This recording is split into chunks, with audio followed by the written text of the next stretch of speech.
It's a beautiful day for football. Yeah, we are lucky to have the kind of weather we're having. Sometimes this thing gets played in the rain and the snow, but beautiful day, beautiful facility, and a great opportunity for young people to enjoy a great experience. You've got, once again, the Eagles of Millard and the Wildcats of South Summit here inside the pregame show. We will be joined by Coach Ethan Stevenson and Coach Mike Grajek of their respective teams here in a little bit with our coaches' comments. But let's start off the pregame show with the news and notes coming into this game. As I mentioned, Millard, the 3 seed out of the North, and in the Mid-Utah Radio High School football rankings, ranked 3rd right now out of the entire 2A classification. They come with a 9-2 record, but 3-2 in region play. Both losses coming in region, one to South Summit and one to the rival Delta Rabbits. The Eagles are coached by Ethan Stevenson. South Summit comes in the number 1 seed out of the North and the number 1 ranked team in the 2A classification. They went 9-1. Their only loss to Park City, a much larger school, as South Summit goes 5-0 in region play. They are coached by Mike Grajek and, of course, the defending state champions as well. I think they've played in 5 straight state championship games. So they're looking to make it 6 straight here today. I believe it's been since 2013 for Millard, if I'm not mistaken there, Dennis. Yeah, it's been a bit of a dry spell for Millard. Well, 5 years for a lot of teams is not much of a dry spell. For Millard, that's a dry spell. That's a huge dry spell for Millard. So it's been since 2013 when they lost to Manti in that state title game 5 years ago. For these two teams, the last game played for Millard, a win at San Juan, 17-13. Long road trip to go to Blanding, go up against a resurgent San Juan team from the year prior. And Millard jumped on top early, got up to 14-0. Game got tight there at the end, Dennis, but a quality win still on the road for Millard. That's a great win. They go to San Juan. I mean, just the road trips were 7 to 14 points. So, that's a great thing to go down to San Juan. I think they've only lost 4 or 5 games on their home field in the playoffs in 20 years. Right. So San Juan, a tremendous home team, and Millard to go down there and get that win, that's huge. That is just really, really huge. In that game for the Eagles, Brooks Myers was 11 for 21 passing for 134 yards. Austin Burrison, 15 carries for 78 yards and a touchdown. Tice Davies was the leading receiver, 2 catches for 52 yards. And then Callan Whitaker defensively, 11 tackles and 2 sacks. And you've got the athletes on this Millard team with guys like Brooks Myers, Kel Myers' twin brother, Austin Burrison, Tice Davies. But I think for me, Dennis, it's got to start up front today against South Summit with Callan Whitaker and Dylan Lund and Alan Hernandez. Those guys, in my mind, have got to get the job done. Absolutely right. They've got, the problem is they're not deep, but they've got 5 quality linemen offensively and, the 4 defensively with a couple of subs coming in. That's a good group of kids, and they're going to have to get it done up against them.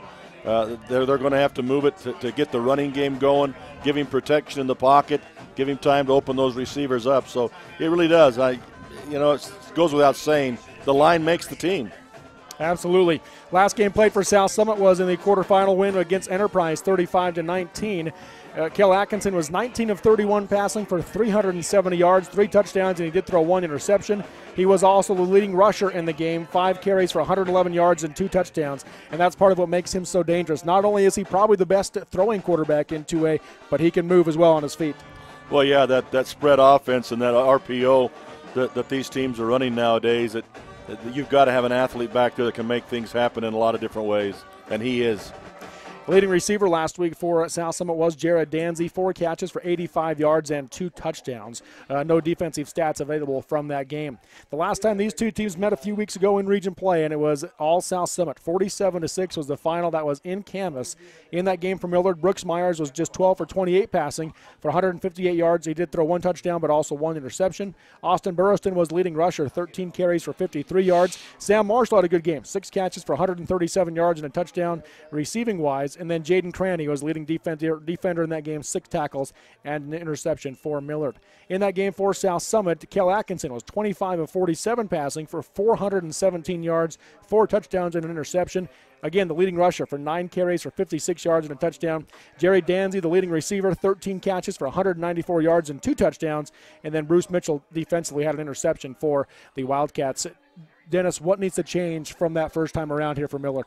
Well, South Summit jumped on Millard, 40-0 really before Millard really got going, ended up 47-6.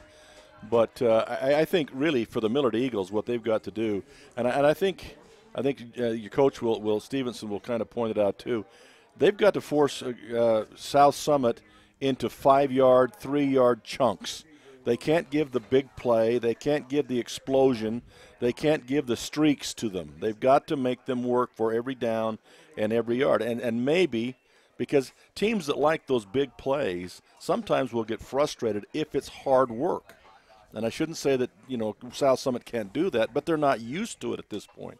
So if Millard can make them work hard and get a few yards per play and not give that huge play where one big play turns into 2 or 3 touchdowns, maybe they can get some frustration in the mind of South Summit. But on the offensive side for Millard, they've got to get going early, and they've got to put some points on the board early and possibly get South Summit behind and then make them work for that yardage.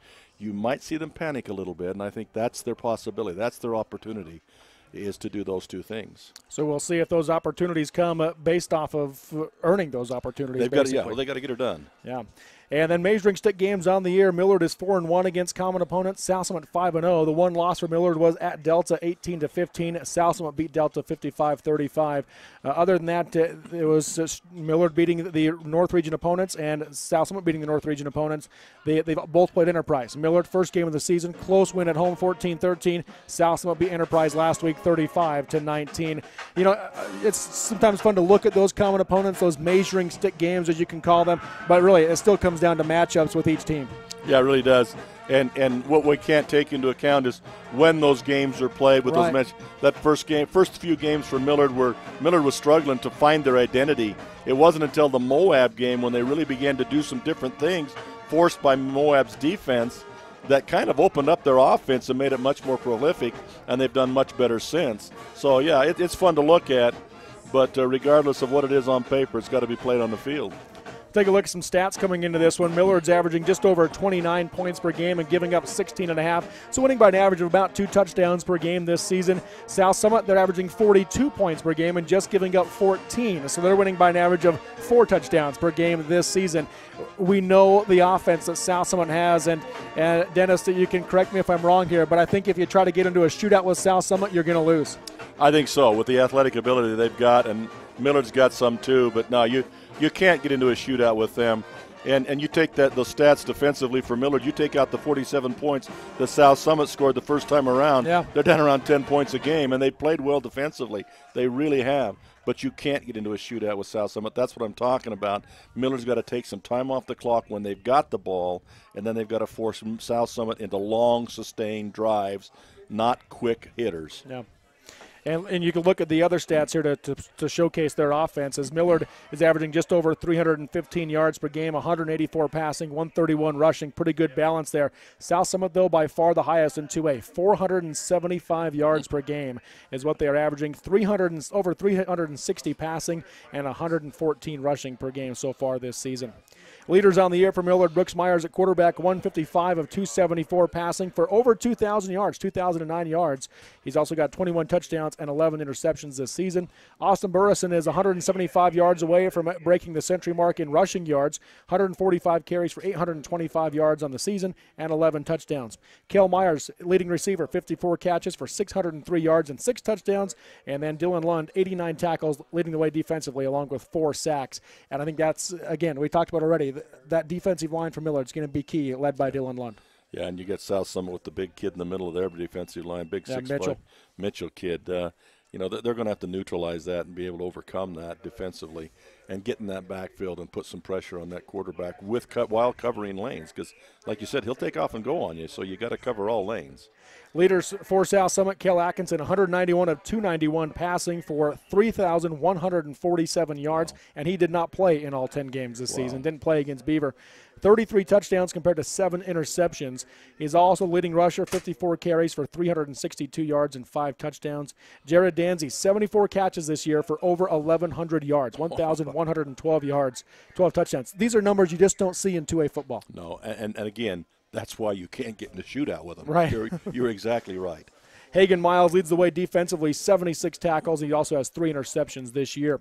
South Summit, according to Perry's Power Guide, is favored by 20 points in this one, and according to Max Preps, they're favored by 11 points in this one. So according to those computer rankings, South Summit is the favorite here. Well, any way you look at it, South Summit has to be considered the favorite here. And Millard is going to have to play the top game of their life to win this thing tonight. It's not saying it can't happen. It's happened before. But those are steep odds. But again, you got to play it on the field, not on paper. Millard is currently on a 3-game winning streak, while South Summit has won their last 7. There's your news and notes here inside the Snow College pregame show. We'll take a break and come back with our coaches' comments next on the Mid-Utah Radio Sports Network and Centricom Channel 10. Sahara Motors has vehicle deals too good to pass up. Ask for Cody Winnie and he'll show you that all new cars are priced to sell at invoice or below. Did I mention the awesome used car selection as well?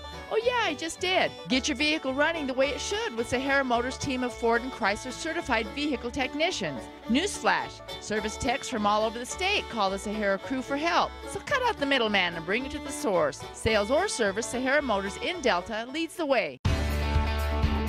Smithfield Hog Production Division offers excellent career opportunities right here in our area. For a career with growth potential, come join our team. Great jobs in all phases of animal production, starting at $12 an hour and certifications to $13 an hour in the first year. Smithfield provides a full benefit package including medical, dental, vision, 401k, life insurance, paid time off, and more. Click on smithfieldfoods.com/careers or call 435-387-6000. That's 435-387-6000. Smithfield, good food responsibly. We offer quick service on your loan request. We make our loan decisions right here at the bank. You don't have to wait for an answer from some out-of-town loan committee. It's one of the advantages of banking with hometown people. You're independent, so are we. Utah Independent Bank, member FDIC. Hometown people, hometown spirit. Hometown people, hometown spirit. The Intermountain Power Service Corporation is proud to bring you this presentation. IPSC is a community-minded company that contributes to our local schools, community organizations, and economy. The Intermountain Power Project consistently ranks among the best of America's coal-based power plants in reliability, cost-effectiveness, and environmental responsibility. Intermountain Power Service Corporation strives for perfection and is honored to be actively involved with Delta, Millard, and Juab high schools. No matter how you connect, Centricom delivers fast, reliable internet and powerful whole-home mesh Wi-Fi throughout your home for intense gaming, easy sharing, and buffer-free streaming on every device all at once. With experts ready to help. Connect to faster internet. Connect with Centra Wi-Fi. Connect to now. Call or click Centricom.com to upgrade your internet today. We're joined now by Coach Mike Grajek of the South Summit Wildcats as they get ready to take on the Millard Eagles in 2A semifinal football action. Coach, you can just mark it down, plan on South Summit being here at this point of the season, it seems like, as your team, again, winning the region, now coming through with a win against Enterprise last week, 35-19. Where do you feel like your team is at right now coming into this semifinal game? You know, a lot of people have said that you can just mark it down, but I couldn't be prouder of our boys, being that, you know, we only returned 3 returning starters from last year's team, and they've responded awesome. They've worked hard, put in a lot of work. We work really hard in the summer, and so we feel like we come in to the fall at the best we can, but we continue to try to progress every day and every week, and I think that we've done that, and well, I know we've done that, and that's a credit to the kids on how hard they've worked, and that's why we're here. You mentioned just 3 returning starters. One of those, of course, is the reigning 2A MVP and your quarterback, Kel Atkinson. And you look at him, he's thrown for over 3,000 yards. He's your leading rusher, and he hasn't even played every game so far this season for you. What kind of a role do you expect to see out of him today, and what does he mean to your team? Oh, he means tons. And I expect a rollout of a rollout of him to just lead the boys like he's done all year, and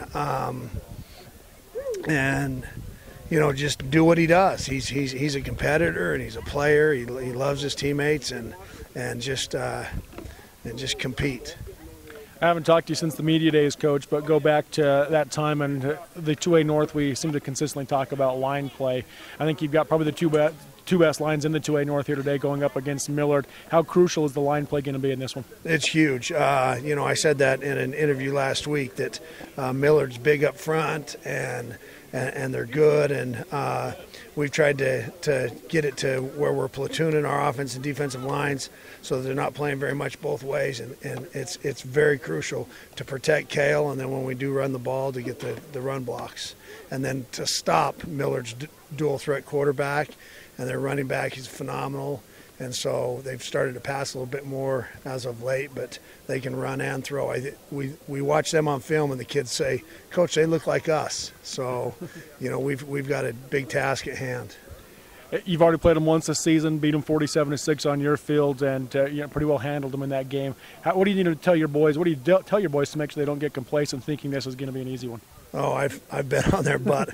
I got to put the hard A mask on and attitude every day. I've been on their butt all week that it's not going to be easy, that we got to go to work and we got to be consistent. Coach Stevenson said that we score in spurts, and I'm just glad we're scoring, but we want to be consistent and try to score every series and, just perfect what we're doing. Everybody do their job. When you look at your guys, of course, so we talked about Kel, and he can't do it on his own. He's got to have some good outside weapons, and you've got several of them. Jared Dancy, Braden Lundgren, you got a lot of guys that can get the job done. What do you want to see out of them today? Yeah, the same thing. We don't know for sure what Millard's going to do, if they're going to do exactly what they did last time we played them, and we've seen different looks from San Juan last week, and so we try to prepare everybody because we take what the defense gives us. And you got McCall Rose there, and Cam Sargent, and Jace Crystal on the outsides, and just that everybody does their job, and then we'll take what they're giving us and just execute what we do every day. We throw and catch the ball every day, all year long. A couple of things that you think your team needs to do to get the win today. Be consistent, execute, a lot of love for each other, that this is a team sport, and that's why I believe it's the best sport still out there, is that no one can do it by themselves. It takes all 11 on the field and all the teammates that are helping them all week long to, have success. All right, Coach, thanks for joining us and good luck today. Okay, thank you. Thanks for doing this. Once again, Coach Mike Grajek there of the South Summit Wildcats. And Dennis, you got to hear Coach Grajek's comments there. What are some of the thoughts on what he had to say? Well, he's doing a good job.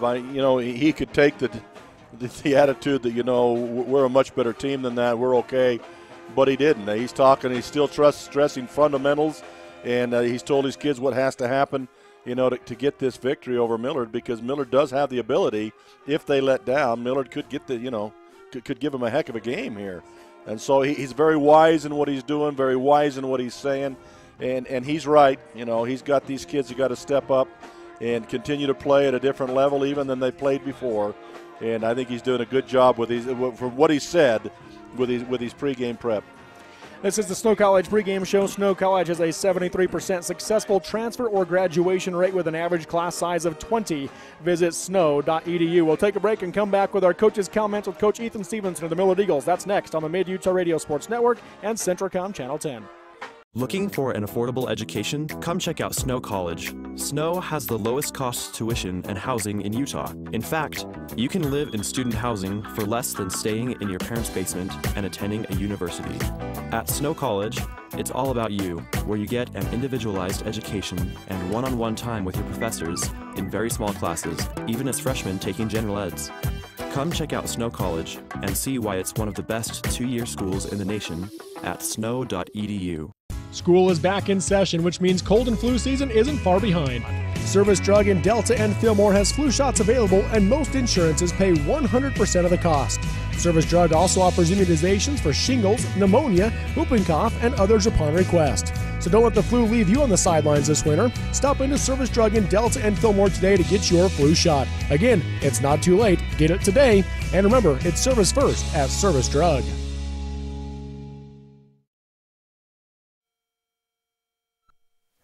We're joined now by Coach Ethan Stevenson of the Millard Eagles at the semifinal football game, Timothy High School going up against a region opponent in South Summit. Coach, you look at your team, obviously not the easiest road to get to. 2 losses in region, so you had to win 2 games to get to this point. Beat North Sevier, then a tough road win over San Juan last week. Where do you feel like your team is at right now? I'm super excited for what our team's doing. I think we're reaching the level of play we need to reach. They've been on a continual climb. Clearly, we kind of digressed a little bit against Delta and South Summit that first game, but I feel like we've climbed out of that hole and climbed out of those losses, and we're on a definite upward trend right now. When you look at your team coming into this one, what was the feel like on the bus this morning? What's the feel like right now that you're getting from your players? They're excited. They're excited to get another chance at South Summit, to show that we're not that team that lost, to show that we're better than that. So for me as a coach, because I see it, but for the kids to realize that and be excited about getting that second opportunity is the best part, to realize, is to know that they're going to come out here and play. Kel Atkinson is the reigning 2A MVP on their side of the field, and he's probably been better this year, his senior season, throwing for over 3,000 yards, leading rusher for them as well. What do you need to do to try to slow him down in both facets of the game? Get some pressure on him, contain him in the pocket, get some pressure on him, from the outside, but not just the outside, so he can't just stand in the pocket and throw, but get some up the middle too. So I think that's the biggest thing. Nobody's really ever got pressure on him at all this year, maybe a little bit last year, but I think even less last year. So, if we can get pressure on him, make him move around, make him uncomfortable in what he's used to, I think that'd be huge for us.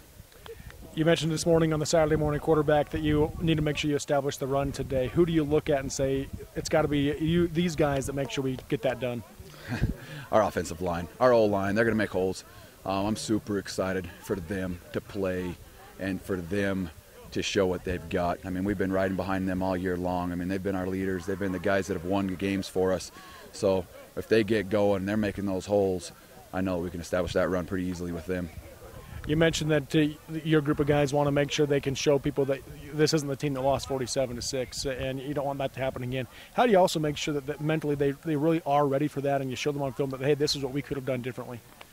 That's exactly what it is. We watch a lot of film, watch the positive things, watch that we could move the ball, and we just shot ourselves in the foot so many times. And then we look at the little things that we didn't do and how close we were to breaking a big one, And when we talk about the positive, we talk about the good things that can happen, that will happen, and that we're going to do. And I think that gets in their minds. You don't dwell on the negative, especially with high schoolers, and you let them know that we can do a lot of stuff, good stuff in this game. What do you need to see out of Brooks today? Making good reads, getting established with the short game, passing.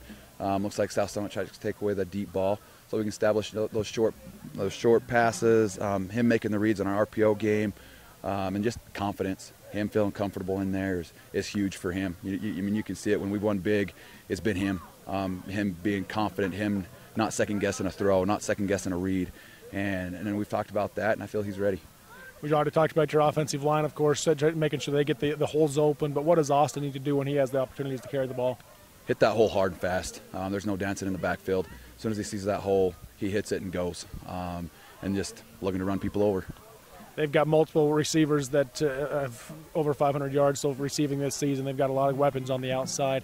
How much of a pressure does that put on your secondary? That's a lot. And that's why we're hoping we can get some pressure on the quarterback, make him throw it a little bit quicker so they're not waiting for the deep ball, and our DBs don't have to cover for 3, 4, 5 seconds, at a time. Instead of 1 second, maybe 2 seconds. But I'm super confident in those guys. And we got two guys that are, one guy that's almost leading 2A and the state in interceptions, and another guy that's right there behind him. We've got a very competent DB backfield in defense, but secondary anyway. But as long as they stay confident and roll to the ball, fly to the ball, I'll be happy with them. What needs to happen today? 2 or 3 things need to happen for your team to get the win? We got to control the clock. We keep the ball in our hands more than their hands. We got to score. We got to score when we get the opportunity. We get in the red zone. We get to the 20-yard line, even the 30-yard line. I think we got to score. And then we got to get some turnovers. We get them down. We get them second-guessing their scheme. Then I think we can win. Not a lot of 2A schools have a kicker they feel like they can rely on very often. What does Wyatt Alcala mean? What kind of a role could he have as well when you get close and maybe can't quite punch it in? It's big. We've loved having Wyatt. Last year he was big for us. This year he's been even bigger. To have that leg and know that he can kick it from 30, even sometimes 40 yards that he's done in practice. We're really confident in him getting that field goal, especially if it comes down to it. We need a couple extra points, which I think this game could be decided by, 2-3 points, so it'll be big. All right, Coach. Well, thanks for joining us, and good luck. Thank you. Appreciate it. Once again, Coach Ethan Stevenson there, the Millard Eagles. And Dennis, you got to hear Coach Stevenson's comments. So what are some of your thoughts?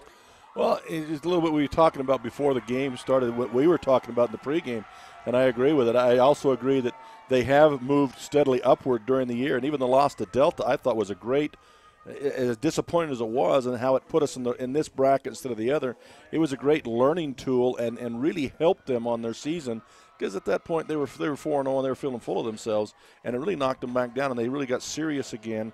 And then, of course, the South Summit thing, of seeing the quality of South Summit and the next level that they have to rise to. And that's what they've been pushing towards. And I think the game against San Juan last week, huge step upward and preparation for this game. So I'm excited. Set ready to go for the kickoff now. It'll be Millard that won the coin toss. They defer to the second half. South Summit elects to receive. And taking it about the 12-yard line for South Summit, that's going to be McCall. Rolls up the middle he goes. Big hole to run through. He's off the races. Alcala gets him low, and he'll be taken down high by Shade Woodard. But a big return into Millard's side of the field for South Summit, as they will start with great field position. Well, that's not the way you like to see it start out for the Millard Eagles. But, you know, South Summit just ran that wedge. They had the front line. Then all of the backfield guys came together in a big wedge, and they popped the middle of that thing, and a good trip by the kicker Alcala and Woodard coming from behind to take him down. But starting at the 45-yard line. 5 receivers set for South Summit. We've got 3 to the right, twins to the left, and Millard right now with just 4 in the box. Atkinson drops the pass. Heavy rush coming. Here's the blitz. Hayes Monroe had a chance at him. Couldn't get him. Now the throw down the field is going to be knocked away. Nice play defensively. Jaden Crandy there to knock that one away. Incomplete as the first pass falls to the ground. And that's exactly what Coach Stevenson was talking about. They got pressure on him. He went empty backfield, and they got people coming off the edge, got him out of the pocket, and having to throw on the run. Then a great play by Jaden Crandy, who the last part of this season has really come on in that defensive secondary. Disguised blitz there with Hayes Monroe. Yeah. Monroe now working the middle linebacker, works his way left side. Atkinson with 3 receivers to the right, going to be a design quarterback keeper up the middle. Nearly snuck through, but an ankle tackle by Millard to bring him down after about a 4-yard gain to the 41-yard line. And again, that's Hayes Monroe coming off that edge. They're taking him to the open edge is what they've done the first couple of times. They take him to the open edge, so he's got a quick route to the quarterback. They tried to pull somebody and kick him that time, but he got around and got a hand on the quarterback and was able to trip him up. Otherwise, he had broken that middle. He was gone for a big one. Makes it 3rd down and 6 now. They're going to put a back in the backfield. That'll be Danzy, I believe, in the backfield. Yes, it is for South Summit. Atkinson takes the pass, rolls to his left. Here comes the rush from Millard, getting a push. They throw down the field, had a man open, incomplete as he threw it underneath. Too short, incomplete. That'll make it 4th and 6 for South Summit. And this is a very good start for Millard. They're doing everything that they talked about. I don't think that they can stay, you know, with this kind of thing. They're going to have to mix it up because they're bringing people on every down. And I'm sure that the South Summit coaches will find that gap that's being opened up with all that blitzing. They got to mix that up, but they're doing a great job right now. On Millard's side of the field, South Summit going for it. Trips left, 2 receivers right. Atkinson in the shotgun formation. And Millard all up linemen, no down linemen. They're showing blitz. Hard count comes from Atkinson. New play call comes in from the sideline from Coach Grayjack. Atkinson drops the pass. Here comes the rush. Throw down the middle of the field. Overthrows Danzy. Incomplete. Turnover on downs by South Summit. The Millard defense stands up. They do. They run that gimmick defense where they all up, like BYU was trying a few years ago with Bronco Mendenhall, and they don't know which ones are coming because they don't always come all of them. Sometimes they stunt that and slide back. So an incomplete pass over the top to Danzy, and 0 for 3 as Atkinson on the first drive. And that'll make it Millard football on their own 41-yard line. We talked about that, make them work for every yard, and that was a good series defensively for the Millard Eagles. 11:02 to go in the first quarter on the Intermountain Hospital scoreboard. No score. Myers in the shotgun. 2 receivers to each side. Low snap off the turf as they hit somebody. He picks it up, makes something out of nothing, throws down the sideline. That's going to be incomplete as he was looking downfield. 4. Let's see, I don't have that number there. You have to help me out there. Number 4 is Marshall, Sam Marshall, who was injured for the first half of the year. But he did a good job as he began to roll out. Sam Marshall saw the distress, and the defensive defender was on him. He turned and went up the sideline, but the pass was just too big for him. So incomplete pass to Sam Marshall. Make it 2nd down and 10 now for Millard. Again, 3 receivers now to the right, 1 to the left. That's Marshall in the ISO situation. Myers in the shotgun. Takes a snap. Gives the handoff up the middle, and a big hole to run through, and up to the 50-yard line, just shy of the first down for Austin Burriston on a 9-yard pickup. Great thing up the middle, split the middle open. And that's the thing you got with these defenses. When you run this spread offense and you put those 4 receivers out in position, this really spreads the defense out, and that's where that run up the middle has got to make it really work. Looking for that first Flow-L Electric first down of the game. Again, spread offense. Myers in the shotgun, takes a snap. Gives the read to Burriston. Burriston has a first down and a couple more as he's down into South Summit territory to the 47-yard line for a 3-yard pickup and a Flow-L Electric first down. Again, just right up the middle just to get that first down. Smart play, start a new series of downs. So 1st and 10 from the 47-yard line in South Summit territory. Myers in the shotgun, twins to each side, takes a snap, looks to his right, throws to his right on the out route, has a man open. That's going to be caught at the 42. Diving toward the 40-yard line is where he will go down. And on the reception there, Tice Davies for Millard. Again, another little spot pass. Spread them out. Look like you're going to run the post pattern, the fly, and then curl it off and come back. And that'll be big later on. If you run that fly several times and then run a pump and go if you've got the time, that receiver sometimes will pop wide open down the yard, down 15, 20 yards down the field. 2nd and 3, empty backfield. 3 receivers left, 2 right. Meyer steps back, going to be step up and run. He's got a first down and more, cuts the middle, tripped on his own feet a little bit as he was going to the turf, and has a Flowell Electric first down inside the 35-yard line. Just a great read there. He went back and could see that everybody was covered, and the middle opened up, and he wisely took what he could get. And this is really good for Millard in that they're taking, just like we said, what they can get. They're not looking for the home run ball. They're just taking what they can get. 8-yard gain makes it 1st and 10. South Summit showing blitz. Myers on a quick pass, has a man open. That's going to be caught inside the 25-yard line as he finds his twin brother, Kel Myers, for the 9-yard pickup. That was a beautiful read by Brooks to see the blitz and know where the open man was going to be. Yeah, they're completely befuddling them. He's doing a great job of reading the ball, reading the play. 2nd down and 1 from the 23. Myers gives it to Burrston. Burrston in the backfield, broke a tackle, gets inside the 20, and he's got another Flowell Electric first down as Austin Burrston for the Eagles. Yeah, you gotta say something at this point in time for that offensive line with what job they're doing thus far in this game. The runs, the pass coverage and protection, that offensive line is getting her done. 5-yard pickup for the Eagles. 1st and 10 inside the 20. Myers takes a snap. Flag will come in on the far side. Looks to be an encroachment on the defense. So offsides on South Summit. Add 5 yards on to make it 1st and 5 now for Millard. That I was going to say, that the things that will stop in this drive now are miscues by Millard, and I thought that was going to be a procedural penalty, which would, those kinds of things, you can't afford anything like that. South Summit's too good. Right now, nearing that Millard County Credit Union end zone, serving Millard County with offices in Fillmore and Delta. Trips right, 1 receiver left. Myers in the backfield with Burriston to his left. Brooks takes the snap, drops the pass, looking to his left, going to step up and run. Tries to get to the edge, got inside the 15 to the 10. He'll go out of bounds at about the 8-yard line, right near that first down marker. And they're going to mark it at the 8, which would be enough for a first down for the Eagles on the 5-yard pickup. And they do give the first down. I'm not sure if that was a designed run or what, but it looked like a designed run as he faked like he's going to pass, then tucked it quickly and took off around the corner. 1st and goal for the Eagles inside the 10-yard line of South Summit. 8:48 to go in the first quarter on the Intermountain Fillmore Hospital scoreboard. No score. Millard looking to strike first here after a 3-and-out or a 4-and-out on South Summit. Myers sends a man in motion left to right. That's Monroe. And gives the handoff to Burriston up the middle. Had a hole. Kind of danced to his right and got caught from the side as he picks up about 2, maybe 3 yards is all. Yeah, from the vantage point up here, I mean, that hole was there. If he had charged hard, he'd have gone into the end zone. But he kind of danced a little bit, like you said. The coach said no dancing around, and he got caught from the left. So that'll make it 2nd and goal from the 6th. Trips right, 2 receivers left. Empty backfield. Myers drops the pass. Heavy rush coming. Here's the blitz. Breaks a tackle. He's inside the 10. Throws for the end zone and underthrew it. He had him wide open, and he also had room to run too, but it falls incomplete. Yeah, he had room to run there. Instead, he decided to make a throw, and he had 2 receivers open, but he was so off balance when he tried to make that throw. It was almost a shot put attempt rather than an actual throw.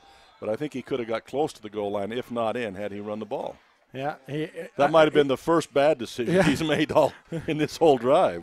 So that'll make it 3rd and goal still from the 6 for Millard. Trips right, 1 receiver left. That's Marshall in the isolation. Burrows into the left of Myers. Myers, heavy rush coming, and he stays on his feet, uses the football as he goes to the ground. Now here comes more pressure, though, as he lost the football. Down he goes all the way back to the 20-yard line. A loss of 14 on the play for Millard. And you had to wonder when South Summit was going to begin to run the blitzes and stuff like that, because they hadn't been doing that previously. And there, the last 2 plays, they brought the blitz. I thought they'd get a penalty because they had a player coming off the sideline. He did not get all the way off before the ball was snapped, but they did not throw the flag. So they're going to spot at the 18 for his forward progress, a loss of 12, make it 4th and goal from the 18, and Wyatt Alcala set to come on to kick the field goal attempt. He's going to kick it from the 25, so 35-yard attempt here for the Eagles. There's a snap, high snap, and able to get down, but not in time as Alcala's kick will be blocked, and a flag will come in, a late flag from the referee. It was not blocked, therefore he can't hit the kicker. Yeah, that's to me it almost seemed like it was tipped because Alcala definitely didn't get a good foot on it, but let's see what the call is here. He's conferring with the umpire to see if it was tipped. We've got some officials up here in the box. We're going to get some guest commentary from them from time to time. I got the bad look already when I mentioned the no flag on the player not coming off the field. So they just showed fourth down is what the officials showed. Well, it'll be a walk off of a few yards, but it does not give him an automatic first down. It didn't give us the signal of what the penalty was, though. He just showed fourth down. Well, it had to be running into the kicker. So they're going to mark it down inside the 15, and they'll try. Nope, they're going to bring Alcala off the field. They're going to go for it. Oh, now they're showing first down. Okay. We're confused. The officials in the box are confused. The announcer's confused. So it'll be first and goal first and 10 from the 14, not even first and goal now. Now Coach Grayjack is questioning what's happening here, and there's going to be a timeout called by South Summit because he wants to talk to the officials. I think he wants to get some clarification on it. Yes, he does. It's a Rhodes Pumps timeout. Call Rhodes Pumps for well or irrigation pump service. That's 435-743-6277. We'll take a 30-second break from the 2A semifinal at Timpview High School. 7:28 to go in the first quarter on the Intermountain Fillmore Hospital scoreboard. No score between Millard and South Summit on the Mid-Utah Radio Sports Network and Centricom Channel 10. And it looks like they're going to keep it here. Now the officials are saying bring Millard back on. Coach Grayjack says get your team back out there. So I'm wondering if he's getting rid of the timeout. I don't know. This is weird too because it's almost like they're not going to charge Coach Grayjack a timeout here because he quickly sent his boys back on. The refs are telling Millard to come back on before the normal time would have stopped there. So now they've gone back, and I just having a discussion with the official, and he was saying the same thing. Now they've gone back to fourth down because if it's running into it, it's a 5-yard penalty, no automatic first. If it's roughing, it's the 15-yard penalty and the automatic first. So now they've gone back to fourth down. So fourth and goal from the 14, and I'll call it back on to kick a 30-yard attempt. Here's the snap, better snap, hold is down, kick is up, and that one is good as Alcala knocks it through the uprights and Millard strikes first. 3-0 your score on the Intermountain Fillmore Hospital scoreboard. 7:25 to go in the first quarter on the Mid-Utah Radio Sports Network and Centricom Channel 10. You've seen Zions Bank's name at sporting events, performances, and fundraisers. We're just about everywhere. Your children and grandchildren see Zions' dedicated employees in their classroom, teaching them how to save. We do all this because we have skin in the game. We support South Central Utah because we live and work here too. So we're as committed to this community's future as you are. When it comes to choosing to bank at Zions, rest assured you're selecting a company dedicated to bringing value to South Central Utah's businesses, individuals, and families. ZionsBank.com, member FDIC. National Vinyl Products of Nephi has been a part of Juab County since 2004. The management and staff take pride in supporting the students of Juab High School in the game and in the classroom. The company manufactures high-quality vinyl fencing for a host of uses around the state. If you're 18 years of age and would like to join the workforce at National Vinyl Products in Nephi, please send an email to jobs@nvpfence.com. That's jobs@nvpfence.com. The entire staff and crew at National Vinyl Products wish the Wasps the best of luck this season.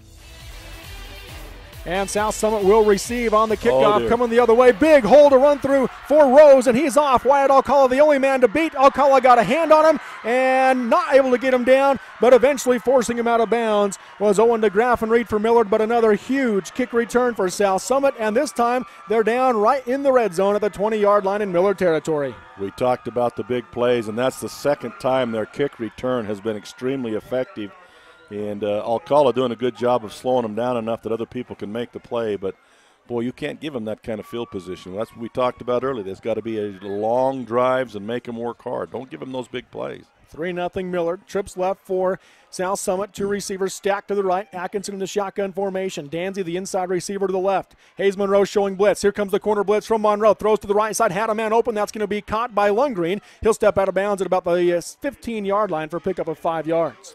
Little quick out. Again, trying to now, I think, neutralize the stunting of the Millard Eagles by going the real quick passes on the outside edge, finding the gap where the linebacker or the receiver or the defensive backer coming from, finding those spots and dropping the ball in there. 2nd and 5 from the Millard 15. Trips left, two receivers again to the right. Atkinson in the shotgun formation. Kel takes a snap, going to be designed, run up the middle, and had a little bit of a hole to run through. Broke some tackles inside the 5. Touchdown, Wildcats. And South Summit reaches the orange end zones first here at Tenth View High School. And that's exactly what we're talking about. They went empty in the defensive secondary that time because they were given up to the blitz. All Atkinson had to do was beat the first line of defense, which he was able to do with the help of that big offensive line. And then there's nobody in the deep middle. There's no one there to take him on because everybody's spread, and the rest of them are up tight coming with the blitz. There's nobody in the middle. So South Summit reaches that Millard County Credit Union end zone. Millard County Credit Union with offices in Fillmore and Delta. On to kick the extra point are the Wildcats. A little bit of a high snap. Got the hold down. Kick is up, and that is good. So with 6:19 to go in the first quarter on the Intermountain Fillmore Hospital scoreboard, it is South Summit 7 and Millard 3 on the Mid-Utah Radio Sports Network and Centricom Channel 10. My name is Richard Anderson. I'm one of the general surgeons working at Central Valley Medical Center in Nephi, Utah. My trajectory was not into surgery at first. I decided to become a research scientist, but I had no opportunity to work with people. Since moving to this area, I have made lasting friends, lifelong friends, and I have enjoyed providing the same sort of quality surgical care that they can obtain in Salt Lake or Provo, but with more prompt and certainly more personal service. And welcome back here to Tenth View High School 2A semifinal football action. It's South Summit, the top-ranked team in 2A, leading the number 3 team in 2A, Millard. 7-3 is your score. Millard getting ready for their second drive, but as you just mentioned right there, Curtis, Millard's got to do something about the kick return of South Summit as they've gone at 78 yards on one and 60 yards on another. Yeah, they do. They've run 2 different kick returns like we mentioned off air, the wedge and then the reverse or fake reverse. Both of them have been lethal. They've got to shore that up. Here's the kick from South Summit, and that's going to be at the 2-yard line, 1-yard line, taken there by Kel Myers, and nowhere to go. He's going to be bottled up at the 5-yard line, and another great job by the South Summit special teams as Millard is pinned deep at the 6-yard line. Should have let that one go in the end zone. So Millard will start at their own 6 with 6:11 to go in the first quarter. That's a scouting thing, too. If they know that's the kind of kick coverage that South Summit's getting, let that one go in the end zone. Give yourself the sure spot at the 20-yard line instead of trying to run that back.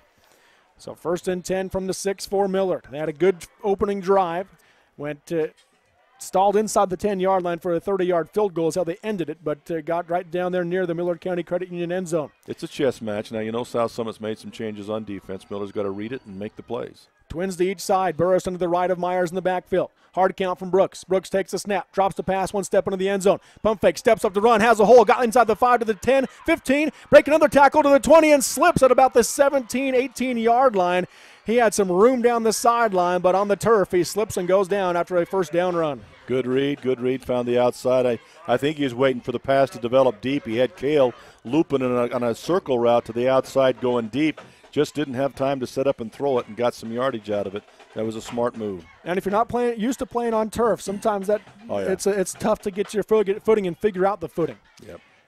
2 receivers to the right, 1 to the left, tight to the right. Myers takes a snap, fakes the handoff, now pitches out to the outside to Burriston. Burriston has blockers in front, tries to get the edge, got a block. He's got another Flow Electric first down and more out to the 35-yard line. First time they've run the I formation option.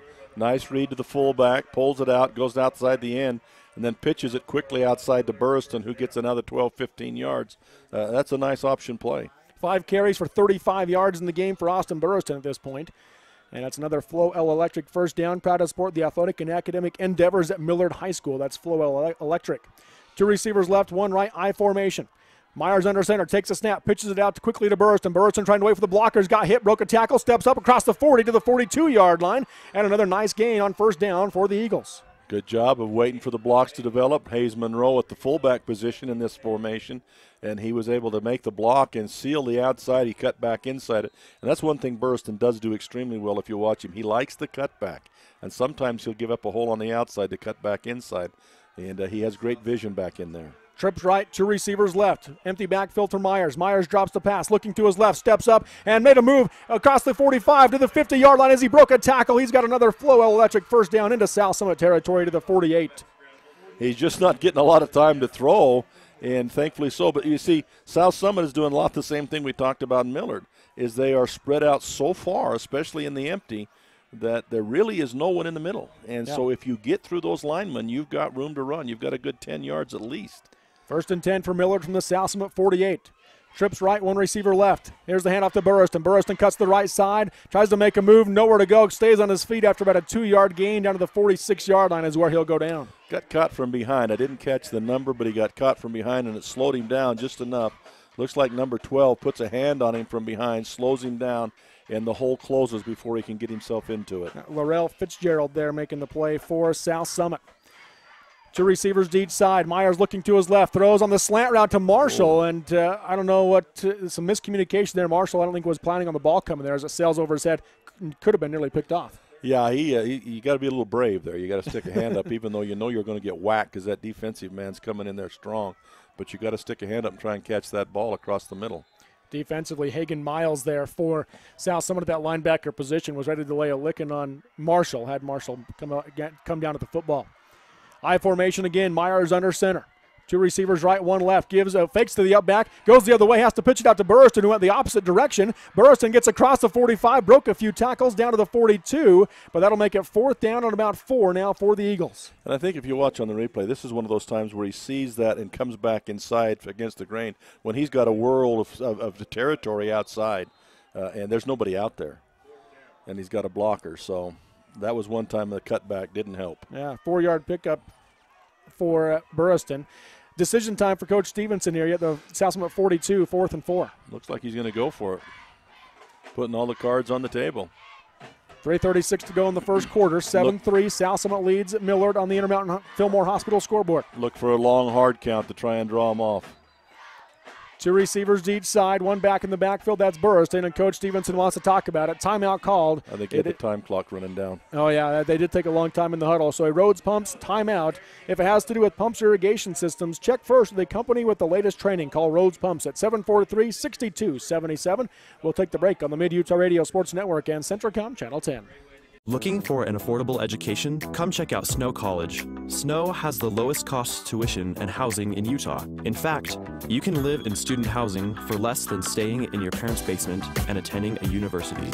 At Snow College, it's all about you, where you get an individualized education and one-on-one time with your professors in very small classes, even as freshmen taking general eds. Come check out Snow College and see why it's one of the best 2-year schools in the nation at snow.edu. And Coach Stevenson at the timeout has changed his mind, it looks like, as Wyatt Alcala out there to kick it away now for the punt team for Millard. And back to receive for South Summit, running onto the field late, is going to be Braden Lundgreen. On 4th and 4 in South Summit territory, Alcala takes a snap, good snap, end-over-end kick. That'll be taken by Lundgreen at the 10-yard line, has some room to run, and slipped and fell at about the 17. So we've seen both teams that slip and fall on the turf here at Tentview High School. Tace Davies will take credit for the tackle because he was closest to it. That's right. Yeah, but he tried to cut that and just his feet went out from under him and down he went. So they'll start deep this time, and this is the drive Millard really has to make him work now. Going to put it at the 18-yard line for South Summit. First time they've started on their own side of the field as they've been in Millard territory the first 2 drives of the game. Empty backfield, 3 receivers left, 2 receivers right for the Wildcats. Atkinson in the shotgun formation. Millard with 5 in the box. And Atkinson, a quick throw out, and that's going to be intercepted, taken away by Owen DeGraffenried, and he'll be knocked out of bounds about the 16-yard line as DeGraffenried read up perfectly. Wow, they run a little screen to the outside. Really, they put the lineman out, and they run a little screen out there. Now we got a penalty flag down. The officials are talking. There's a penalty flag sits at down. the line of scrimmage. But, yeah, he stepped between all of those people, including the receiver, and caught the ball. Great pickoff by DeGraffenried. Yeah, great play by the sophomore for the Eagles. Offense is coming on. Yeah, Millard will decline the penalty. As a call on South Summit, they'll decline the penalty, and Millard will take over at the 17-yard line in South Summit territory with a great opportunity to try to take the lead here near that Millard County Credit Union end zone. That penalty was a chop block against South Summit, so that was denied or declined because they got the ball. So 1st and 10 for Millard at the South Summit 17. Trips right, 1 left. Myers drops the pass. Pump fake, looking for the end zone for Marshall. Marshall just out in front, couldn't quite come up with it as he dives for it. Incomplete. I'll make it 2nd and 10. We talked about the curl, the short route, then pump and go. They did it right there. And that was a touchdown. I was concerned that Marshall had stepped out of bounds. Yeah, it looked like he almost might have. But there was no hat off, no penalty flag down, but that was close to a touchdown right there. Myers takes a snap, tries to hand to Burriston. Ball's on the turf. Looks like Burriston might have got it. There's a battle on the ground. South Summit was right there as well, but the officials immediately signal third down. Yeah. So Burriston able to recover it, but botched handoff there. You talk about, getting the job done. You do well. You get down against the goal line, the nerves get a little bit frayed, and Millard both times now have really hurt themselves down in the red zone. In fact, inside the 10-yard line. This time with a fumble now. Third down and 14 for Millard from the 21. Myers drops the pass, steps up in the pocket, rolls to his left, looking for a man, throws for Marshall in the end zone, jump ball, and it'll fall incomplete. Good coverage downfield by the Wildcats. In coverage there for South Summit. I believe that was Jack Stubbs. I think on the far side, I think he had a wide open receiver on the backside had he looked back over there, but just had no time for that. So to make it 4th down and 14 now for the Eagles, and a little bit outside of Alcala's range here. That would be a 38-yard field goal attempt if they tried it, but they're going to go for it here on 4th down. 4th and 14, trips right, one receiver left, Burriston to the right of Myers. Myers in the shotgun, takes a snap, rolls to his right, going to throw for the end zone, looking downfield. That's going to be nearly a one-handed catch, but he couldn't quite haul it in as Tice Davies went for it and couldn't pull it down. They heard us on the radio because that was exactly what was available to him last time, and Tice Davies at 6'5". He got some separation. There's a little hand fighting going on both ways and just was unable to get both hands up at the same time to get that ball because it was there. Opportunity missed for Millard. Again, yep. As they turn it over on downs. So South Summit takes back over on their own 21-yard line. 2:24 to go in the first quarter. Still 7-3 Wildcats on the Intermountain Fillmore Hospital scoreboard. Atkinson, empty backfield. 3 receivers left, 1 wide left, 2 receivers to the right. Here comes the corner blitz from Kel Myers. Atkinson throws to the out route. That's going to be caught by Lundgren. Knocked it out of bounds at about the 26-yard line for a pickup about 5 yards. Good play out there by Alcala, the outside linebacker, having to cover on that because they're bringing defensive backs into blitz, and they had to bring Alcala out on a coverage. Did a nice job there.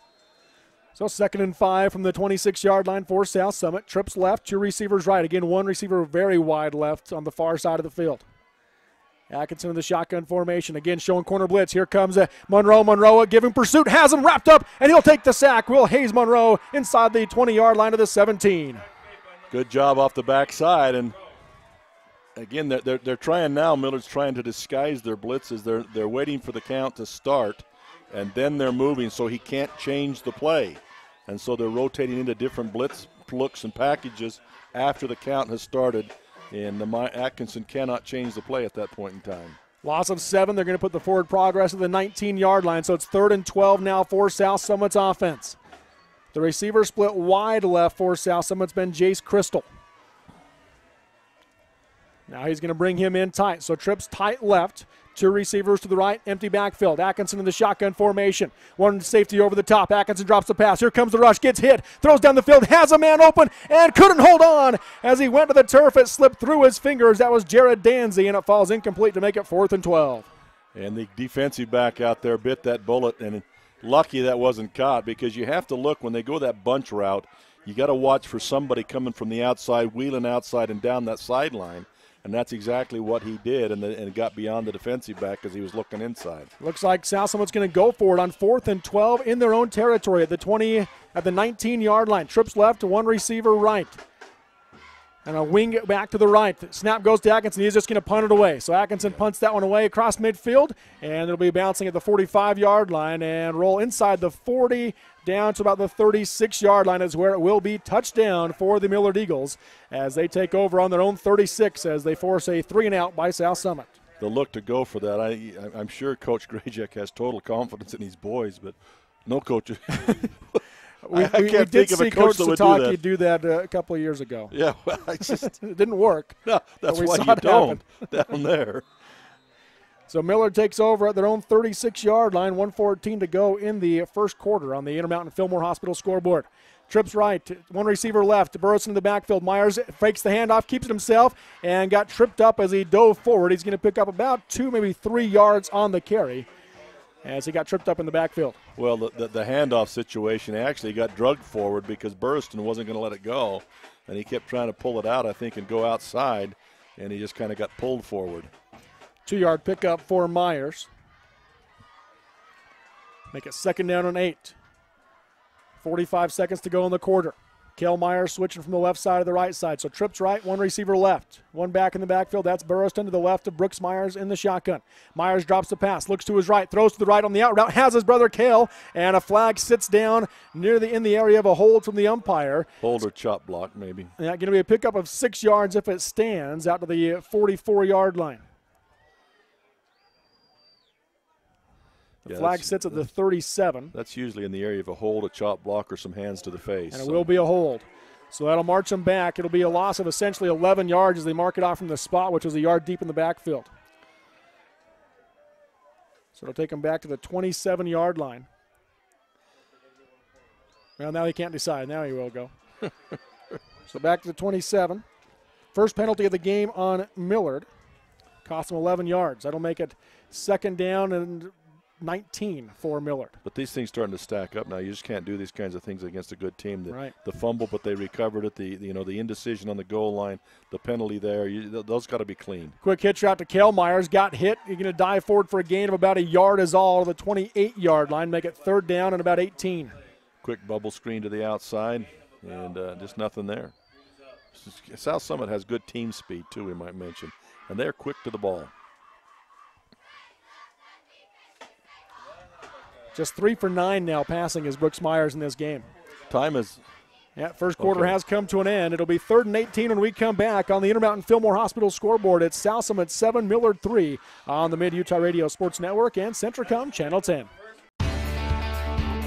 Smithfield Hog Production Division offers excellent career opportunities right here in our area. For a career with growth potential, come join our team. Great jobs in all phases of animal production, starting at $12 an hour and certifications to $13 an hour in the first year. Smithfield provides a full benefit package including medical, dental, vision, 401k, life insurance, paid time off, and more. Click on smithfieldfoods.com/careers or call 435-387-6000. That's 435-387-6000. Smithfield. Good food responsibly. We offer quick service on your loan request. We make our loan decisions right here at the bank. You don't have to wait for an answer from some out-of-town loan committee. It's one of the advantages of banking with hometown people. You're independent, so are we. Utah Independent Bank, member FDIC. Hometown people, hometown spirit. Hometown people, hometown spirit. To the second quarter we go here in Timpview at Timpview High School as Millard is facing 3rd and 18 from their own 28-yard line, trailing South Summit 7-3 on the Intermountain Fillmore Hospital scoreboard. Trips left for the Eagles, one receiver right. Burrowston to the left of Myers in the backfield. South Summit right now with 6 in the box, showing blitz. They blitz from the right side, and Myers on the screen pass gets it to Burrowston. Burrowston had a hole to run through, cuts to the left side, got hit at the 38, drives forward. South Summit was going for the strip. Burrowston does get across the 40 to the 41 for a nice gain, but still make it 4th down and 5. A nice play right there, and I was wondering if they had any kind of thinking back, that was the situations we'd always throw the screen pass, because 4th and 3rd and forever, the defense is going to be sitting back there waiting for you. It's pretty hard to get beyond them, but some kind of trickery, the draw, the screen pass, they did a nice job. Just one missed block from getting the 1st down. So 4th and 5, Alcala comes on to kick it away for Millard. Back to receive. We do have Rose and Lundgren for South Summit, standing at about the 25-yard line. Alcala takes a snap, steps up and punts it down the far sideline. It will take a bounce. Tice Davies there. He will touch it down to the 35-yard line. So still pretty good field position for the South Summit Wildcats as they'll take over on their own 35. 11:05 to go in the first half. As an effective punt. When there's no run back, it's an effective punt. You get some good distance out of it. No run back. Millard did exactly what we talked about in the first quarter. They made South Summit work, didn't give anything cheap except the kickoff returns. 3 receivers left, 2 to the right. 1 receiver wide left. That'll be Crystal again. Millard showing blitz, no down lineman.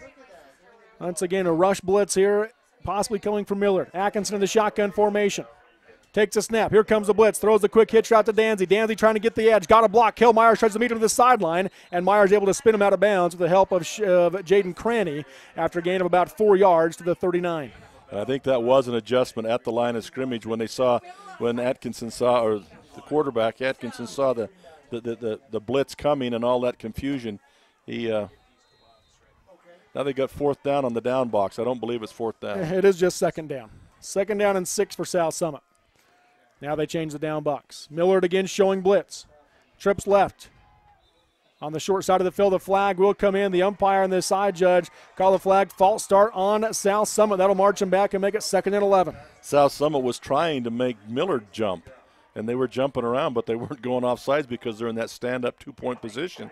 And so they're jumping around and not coming off. Now, if they do that too much, technically they could be called for drawing the offense offsides if they jump at them and force them out of their stands. 3 penalties for 14 yards in the game for South Summit. Trips left, 2 receivers right. Atkinson in the shotgun, empty backfield. Again, 2-point stance by the Millard defensive line. Atkinson rolls to the right, has plenty of room to run, a lot of green in front. He's got a 1st down and more, splits the defense, and he is gone. 25-20, 15-10-5, touchdown Wildcats. And that was an extremely smart play by Atkinson. He saw the outside backer loop to the inside for a blitz in the middle. He rolled that pocket, I believe, on his own to the outside where there was nobody, and he just took off because the outside backer came in. The receiver was down the field. He saw that coming, and he moved that ball to the outside on his own. That's a great, wise play by that quarterback. Atkinson with the 66-yard touchdown run makes it now 13-3, PAT pending. On to kick the extra point now for South Summit is Jake Whitmore, the junior. Snap is good, hold is down, kick is up, and that will split the upright. So with 10:44 to go in the first half on the Intermountain Fillmore Hospital scoreboard, it is South Summit 14, Millard 3 on the Mid-Utah Radio Sports Network and Centricom Channel 10. No matter how you connect, Centricom delivers fast, reliable internet and powerful whole-home mesh Wi-Fi throughout your home for intense gaming, easy sharing, and buffer-free streaming on every device all at once. With experts ready to help. Connect to faster internet. Connect with Centra Wi-Fi. Connect to now. Call or click Centricom.com to upgrade your internet today. School is back in session, which means cold and flu season isn't far behind. Service Drug in Delta and Fillmore has flu shots available, and most insurances pay 100% of the cost. Service Drug also offers immunizations for shingles, pneumonia, whooping cough, and others upon request. So don't let the flu leave you on the sidelines this winter. Stop into Service Drug in Delta and Fillmore today to get your flu shot. Again, it's not too late. Get it today. And remember, it's service first at Service Drug. Now welcome back here to Timpview High School, 2A semifinal action. South Summit with a 66-yard touchdown run from Kel Atkinson takes a 14-3 lead over Millard on the Mid-Utah Radio Sports Network and Centricom Channel 10. Now on to kick it away for the Wildcats is Hunter Zenger, the sophomore. And back to receive Woodard Cranny and Myers for Millard. Myers will take it at about the 6-yard line, bring it out across the 15 to the 20 on the far sideline, lowers the shoulder at the 25. He'll be driven back there, and the forward progress looks like we marked at about the 26 or 27-yard line for Millard. A much more wise return that time. He caught it instead of trying to move back to the middle. He just took up the sideline and got what he could out of it. So that was a much better decision there. Now put it at the 27-yard line, 10:36 to go in the first half. I think this is a key situation now for Millard. They've got to react back. You know, they had things going in the first quarter. South Summit's made some changes offensively and defensively, and they've been able to capitalize. Right now, Millard needs to answer here. I formation, Myers under center. Takes a snap. Fakes the handoff to the up-back, gives the pitch out to Burrowston. Burrowston trying to get the edge, gets wrapped up from behind, spins across the 30-yard line and goes down to the 33. So he's going to pick up 6 yards on the carry. That's just too much speed out there to try and get outside all of that because he finally got outside the blocks, but the inside rush was coming too hard. Find a gap, get up into it. 2nd down and 4 now for the Eagles. 2 receivers to the left. Marshall wide, Myers on the inside. 1 receiver right, that's Davies. Now they're going to bring Monroe out of the I formation and bring him to the right side. Myers drops back into the shotgun formation with Burrowston to his right. 6 in the box for South Summit. Myers drops the pass, looks in the middle, not there, looks back across, has Burrowston throw it behind him, incomplete, it'll fall. He had him open, and it falls incomplete. Myers throwing a little bit off balance now. He needs to get himself settled back down. He found the right receiver, but he's got to settle down and get that ball out there. Had time to throw right there. So 3rd down and 4 now for Millard. I think he psychologically, I think he's starting to feel the pressure before it's actually there. Under 10 to go in this first half. 14-3 South Summit. I formation again. Myers under center. Takes a snap. Fakes the handoff. Pitches it out to Burrowston. Burrowston got a block. And it's going to be the flag that will come in as Burrowston has a big hole on the outside. It picks up what would be a big Flowell Electric first down. But as you mentioned, the chop block came in. Yeah, you saw that. I saw that coming. And your outside person cannot come back down inside and take somebody's knees out. Used to be able to do that, but you can't anymore. That is an automatic chop block.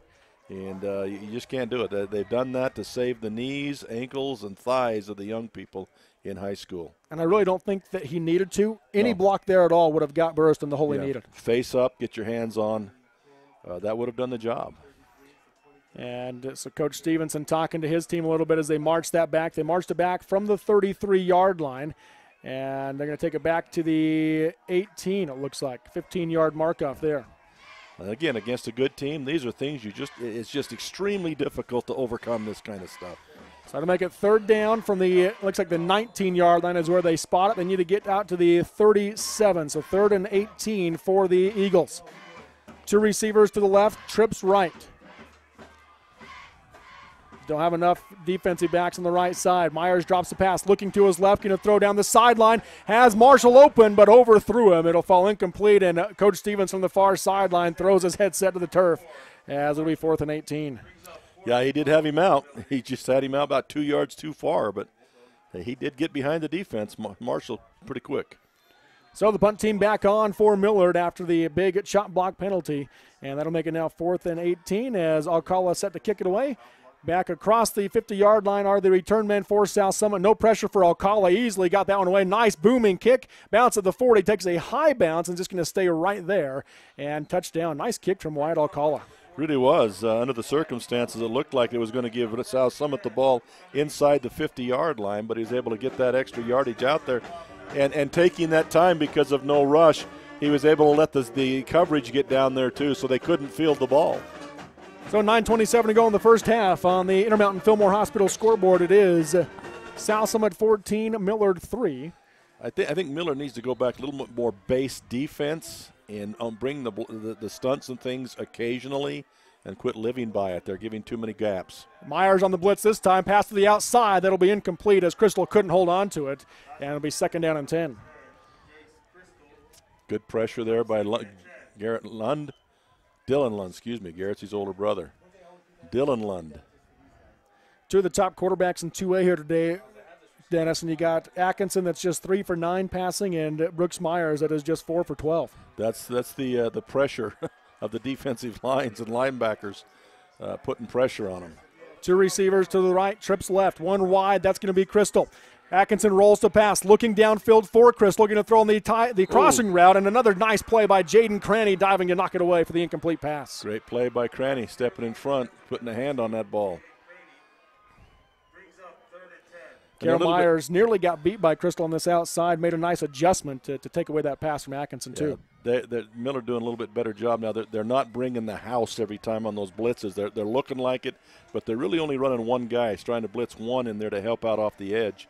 And that's giving them a little bit more strength on the defensive secondary. 3rd and 10 now for South Summit. Trips left, 2 receivers right. Here comes the blitz from the outside. Up the middle comes Atkinson. Got hit from behind and wrapped up by the Eagles at the 45-yard line. Going to be a gain of about 3.5 yards to make it 4th down for South Summit. And again, Atkinson, like we talked about, if you can make it through that first line of defense, you're off to the races like he was last time.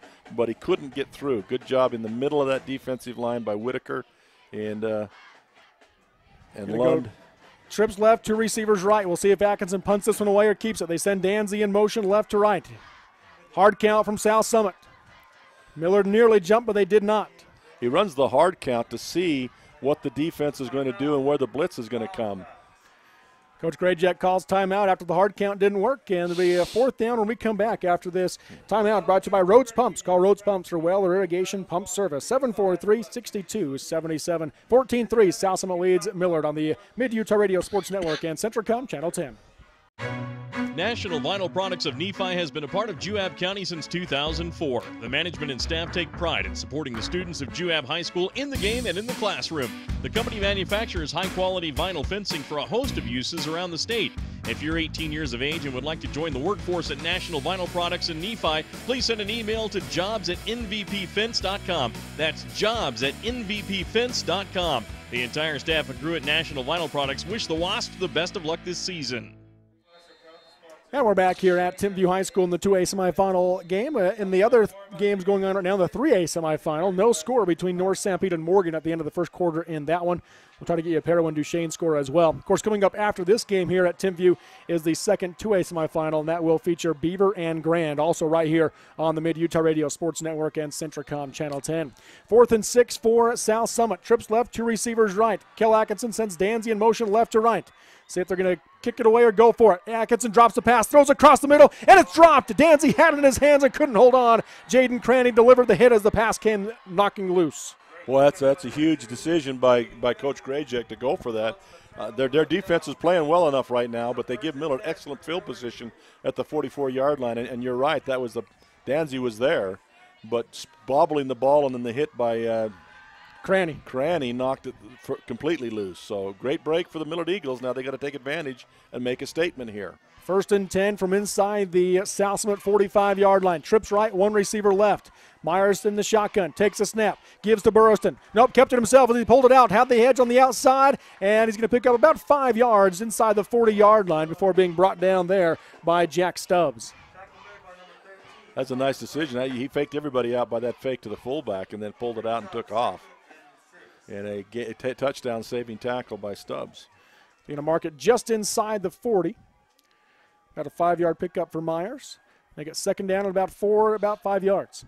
Myers under center, I formation, takes a snap. Fakes on the up back, keeps it himself, had nowhere to pitch it as he got hit early, and in the backfield there quickly for South Summit was Connor Clegg making the play defensively. Myers, nice job of making something out of nothing there. He really did, and wisely didn't pitch that because the South Summit's doing a better job now of bringing the end across to take away the pitch. And so on the read for the quarterback on the option is if that end is across and you see both numbers, you go inside, and did make something, although the inside was coming at him. Third down, about 1.5 yards now for Millard. Trips right, 2 receivers left. Quick pass to Burrowston. Burrowston able to go in the sky and pull it down. He's right near the marker. Looks like he's going to have enough for a first down for the Eagles. It'll be tight, but I believe he does have enough. That's right, he does, as the referee signals it a Flow L Electric first down just across the 34-yard line for another about a 3-yard pickup. Keep mixing it up. Stay basic. Going to make it 1st and 10. Myers drops the pass. 3 receivers to the right, 2 to the left. Heavy pressure coming, gets hit, and down he goes. Nowhere to go for Brooks Myers. They're going to mark his forward progress at the 40 for a loss of 6 yards on the play. You could call it a coverage sack, but I think you had the wide receiver Davies on this far side wide open. Just no time to see it. He was looking left, and those 2 receivers on the left-hand side were easily covered and did not have time to check back to Davies on the right-hand side down the sideline, and he was open. There was no one around him. So to make it 2nd down and 16 for the Eagles from the South Summit 40-yard line. Trips right, 1 receiver left, Burrowston in the backfield to the left of Myers. Myers in the shotgun, takes the pass, rolls to his left, looking for the out route, now looking for Marshall, going to keep it himself as he steps up, lowers the shoulder as he gets across the original line of scrimmage down to about the 33-yard line. Well, that's a nice play, picked up a few yards there, but brings up a huge third. I think you got to consider this 2-down territory, though, so get a bit of this back if you can. You don't have to go for all of it, but you get a bit of it, and then he still got 4th down. Going to mark it at the 33-yard line. So a 7-yard pickup on the carry there for Myers. Make it 3rd and 9, as you mentioned. 3rd and long here. Trips right, 1 left. Myers drops the pass. Looking left again on the short side of the field. Throws for Marshall. Has him wide open. Did he keep his feet in bounds? Yes, he did. The official has him at the 18-yard line for a Flow Electric first down. And I don't know, we'll have to watch and see what Marshall is doing, but he continues to get into that gap or beyond the defensive secondary player. He continues to get loose. 15-yard pickup for the Eagles. 1st and 10 inside the red zone. Myers takes a snap, design quarterback run, works his way to the left side, got hit low, and he's going to dive forward to about the 16 for about a gain of 2 yards. Good read by a middle linebacker there. They kept him in. He made a good read on that. Did get bumped at the line of scrimmage, and he come up from the inside to make the tackle. Like they're going to put it to 17, so just a pickup of a yard on the carry for Myers. 2nd down and 9. Trips right, 1 receiver left. Brooks in the shotgun formation. Here comes the blitz on the outside. Drops the pass. Has time. Throws for the end zone. Looking for Monroe. Touchdown, Eagles. No, he couldn't hold on. As he went to the ground, he dropped it. Had it in his hands and couldn't hold on. Oh, yeah. Just a kind of a stutter step to get open. Beautiful pass, but just unable to hold on to that ball as he came to the ground. That'll make it 3rd down and 9 now for the Eagles.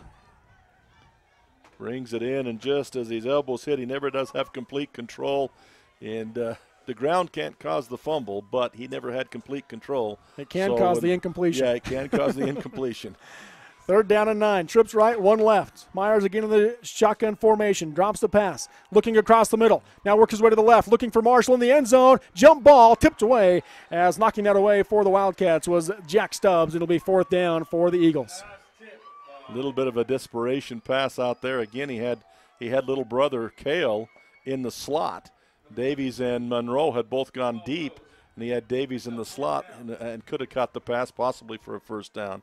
But again, was looking left all the way. Alcala on to kick the field goal attempt from the 24-yard line, so a 34-yard attempt for Wyatt Alcala for Millard.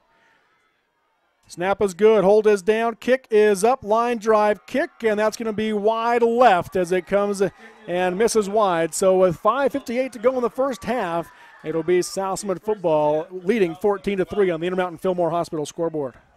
Yeah, that's been in the first half. They've been inside the 20-yard line 4 times, inside the 10-yard line 3 times, and they've only got 3 points out of it. Yeah. You know, opportunities to make big plays and score and keep this game where it should be, in fact, be in the lead, and just not able to capitalize in those situations, and they've got to do that. 1st and 10 from the 20-yard line for South Summit. 5:58 to go in this first half. They got a receiver in the slot with no defender on him, and that's who they go to. And Atkinson saw immediately, as you did, Dennis, and he hits McCall Rose for a quick 10-yard strike and a South Summit Flowell Electric 1st down. I was never real good at math, but I figure if you got 2 against 3, one of them's open. Rose's first reception of the game for 10 yards. Trips right, 2 receivers left. Atkinson in the shotgun formation. Hayes Monroe showing blitz. Now drops back. Here comes the far side defensive back. There's the rush. Going to be caught on the quick pass to Danzy. Danzy makes a move. Makes another move to the 40. A flag will come in. Multiple flags come in before Sam Marshall brings him down near the 50-yard line. It's going to be a big play if it holds, but a lot of flags there. We got 4 flags on the field. I think you're going to see 2 penalties here of some sort. One on the play and a couple behind the play. See what the word is from the official referee here today. No matter what it is, we'll cuss at the officials because they're sitting here next to us. Blocking the back on South Summit. And that's all they're calling. Everybody saw the same thing, it looks like, Dennis. Well, different areas for the flags, but that's fine. And even if it was, they're going to take the penalty that gives the most distance, which would be that back penalty. And so it'll be the 38. From the 38 is where they mark it off. So it happened 8 yards downfield. It only cost them 2 yards, but it does take away the big 1st down play. South Summit's starting to do, they're throwing to that quick pass in the gap. Again, they're seeing something they like. They're making it work. Miller's got to adjust against it now. Quick pass to Danzy again. Same exact play. Same thing happens. He makes another move, and this time he'll go down to the 40-yard line to the 41 for a 13-yard gain and a Flowell Electric 1st down. That's exact same play. Yeah. Defensively, Millard did the same thing, and South Summit countered. Again, Miller's coming up with the single coverage, and they're running that thing that they're going to the inside receiver, doing the curl in the middle, and then letting him run for it. So 1st and 10 from the 41-yard line for South Summit. Atkinson on a quarterback. Keeper's going to be swallowed up in the backfield as 3 or 4 Eagles pile on to drive him back. That was a designed keep by Atkinson, the quarterback, but there was nowhere to go. And when you run this spread defense, one of your defensive tackles has to spy the quarterback at all times, so that even though there's nobody in the middle as a linebacker per se, someone's spying that quarterback so he can't attack that middle, and that time it worked to perfection. Loss of a yard to the 40. 2nd down and 11 for South Summit. Trips right, 2 receivers left. Here comes the blitz from Myers on the outside. The pass goes to Crystal. Through his hands, couldn't hold on to it as Austin Burriston came up there defensively to try to make the play. Again, try to go short and run. So that you can rely on their athleticism and their quickness to hit that short receiver and let him run to daylight. So 3rd down 11. Big 3rd down here for the Millard defense. 4:33 to go in the first half. They trail South Summit 14-3 on the Intermountain Fillmore Hospital scoreboard. Trips right, Twins left. Here comes the blitz from the outside. That's going to be to Graff on the blitz. Myers on the other side. Throw to the backside to Crystal. Caught, but Burrowston wraps him up with a 42-yard line for a gain of 3 and make it 4th and 9. Good job. Atkinson did a good job of staying loose and getting that pass off, but Burrowston was able to move up on the lone receiver there and not able to get the depth on the throw that he was trying to get. Just a 2-yard gain on the pass to Crystal. So make it 4th and 9 now for South Summit. They went for it on the last 4th and long in this same situation. He's in a deeper relationship to the ball, though. I think you're going to see the kick here. Yes, and we do, as you suspected. Good end-over-end kick by Kel Atkinson. Bounces the Millard direction, though, and it'll be taken down by Crystal out of the 22-yard line. So Millard gets it back on their own 22 with 3:51 to go in the first half, down 14-3. Need a big drive right here, Dennis. Yeah, they do. Again, ever since South Summit scored that second touchdown, I keep saying Millard needs to answer. Now, they've had an opportunity or two and haven't finished, but they really need to answer here before halftime to get this thing back. And a touchdown is really what they need to go 10-14 coming out the second half. That's really what they need to do. Millard's defense is getting the job done. You take away the 2 short fields on the long kickoff returns and that one big play. Yeah, it certainly is. I formation, Myers under center, takes a snap, pitches it out to Burrowston, a little behind him. Burrowston able to corral it, cuts up the field to the middle. He's to the 25, still on his feet at the 28. He'll be driven back from there. They're going to mark him at the 29-yard line. It was a nice pickup by Austin Burrowston. Yeah, one thing I'd like to see that young man do is when he gets to the end of a run, he's big enough and strong enough. He's still trying to juke and kind of take it softly. I'd like to see him square his shoulders up and just plow into the guy. Just lower that shoulder and keep going. Yeah. You may not get a whole lot more, but you want to deliver the pain instead of accepting the pain. And then the defenders don't like to tackle you. So drop that shoulder and run that guy over. 7-yard pickup makes it 2nd and 3. I formation again. Myers under center. Takes a snap. Going to hand off to Burrowston. Burrowston up the middle. Broke through the hole. He's right near the first down marker. He's going to have a yard more. So a Flow Electric first down for the Eagles. Big play. You've got time. You got to get a big play here and there, but you got time. 4-yard pickup for Burrowston. He's got 11 carries for 65 yards on the game. 3:05 to go in this first half. When the clock's running, though, they can't take a lot of time, though. They've got to move it. Late huddle here. Can't do huddles. Yeah, it was a late huddle here. They looked like they were just going to go with that quick offense, but they decided to huddle up late. No sign yet from the back judge on the clock. I formation again with Myers under center. Takes a snap. Drops the pass, looking to the left. Steps up, throws to Burrowston out of the backfield. He's across 35, lost the football. And they're going to say he does get knocked out, incomplete, never had control. So make it 2nd and 10. Well, that will stop the clock, but unfortunately you needed the yardage too. Little wheel route out of the backfield, nice situation. He would have gotten 7 to 10 yards out of that, but dropped the ball. 2:40 to go in the first half. South Summit up 14-3. I still think you got Davies down the sideline with a possibility. I formation again. Myers the quick pitch out to Burrowston. Burrowston follows the blocker, tries to cut up inside, gets wrapped up from behind, pushes out across the 35 to about the 36 for a pickup of 3 yards on the carry. Just way too much time being taken off the clock if you're really intent on scoring. See if they're trying to lull him asleep a little bit and try to go big here. 3rd and 7. Well, 3rd and 7 now. They're going to be looking for the big play, though, because you've got to Yes, get they yardage. are. Twins to each side. Shotgun formation for Myers. Takes a snap, drops the pass, looking across the middle, throws across the middle to Burrowston, caught at the 40. Burrowston with a stiff arm trying to get the edge, nowhere to go. He'll be driven back from at the 40.5 yard line and be well short of the first down. Right there is a possibility, like I was talking about. Just drive into him.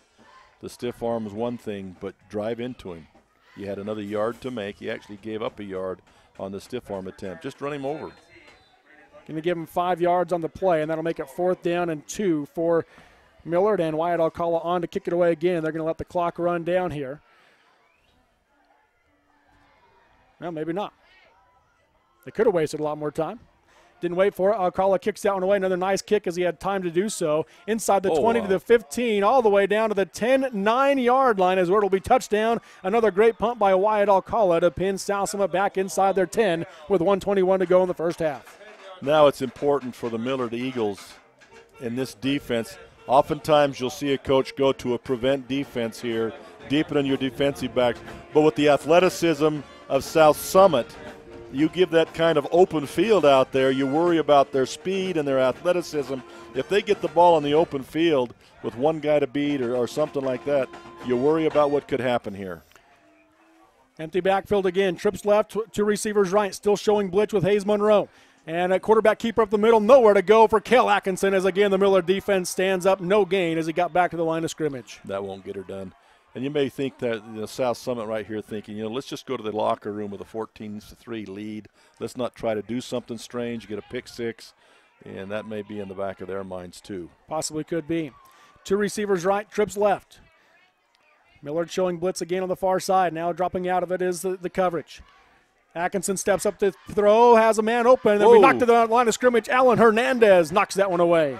And that was close because it came off Alan Hernandez and hit Dylan Lund. So that's what you worry about right there.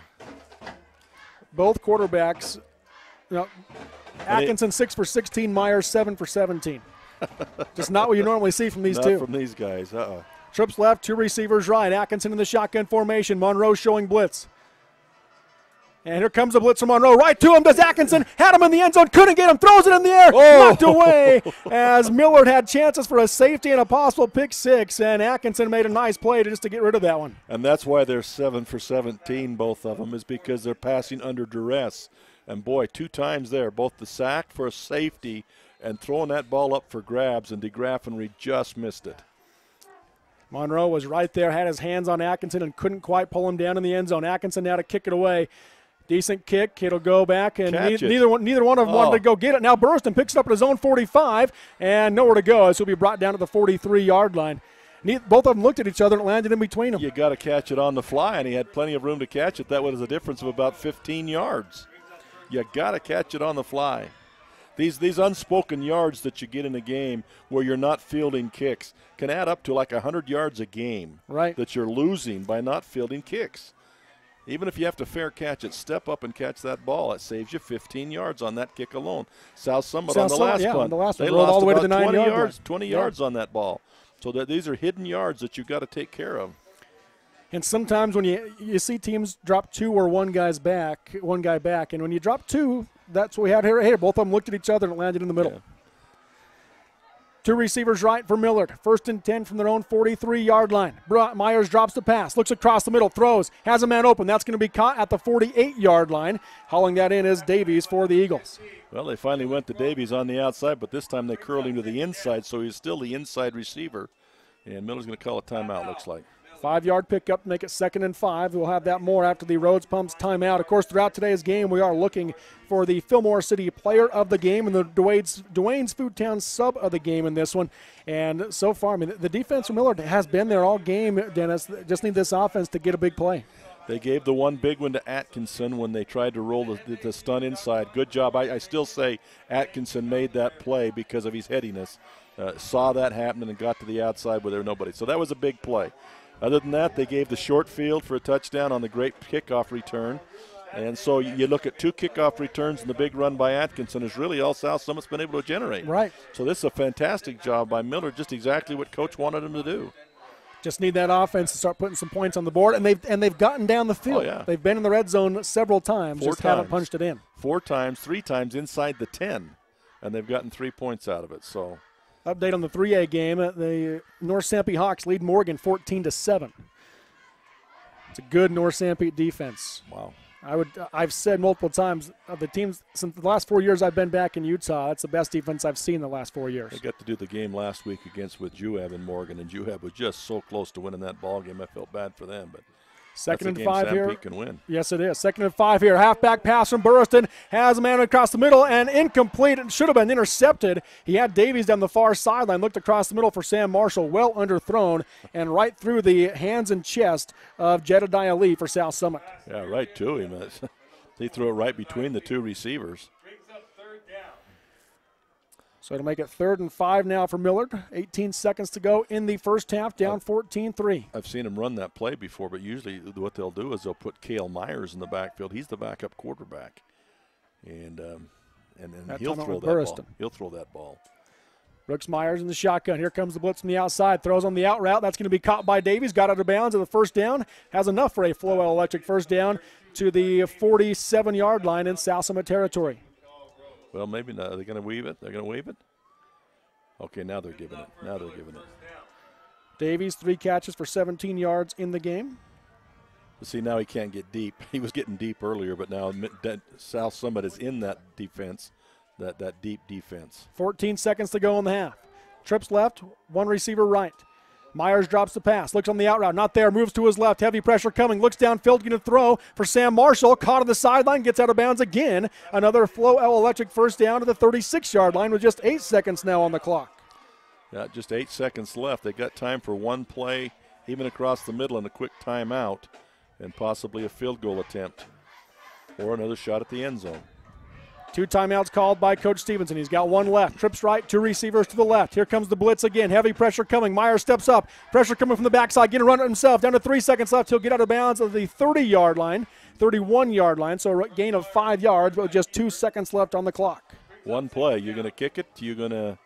Looks like they're going to bring call out and try it. This will be as long as he's ever kicked that I know of. 48-yard attempt is what it would be. He has the leg. It's just in the situation of kicking a field goal with pressure coming at you in the short approach, whether or not he can get it there. He missed a 34-yarder from the same hash earlier. Timeout called by Coach Stevenson of the Eagles. They'll use their final timeout with 1.9 seconds left in the half. On the Rhodes Pump timeout, if it has to do with pumps or irrigation systems, check first with a company with the latest training. Call Rhodes Pumps at 435-743-6277.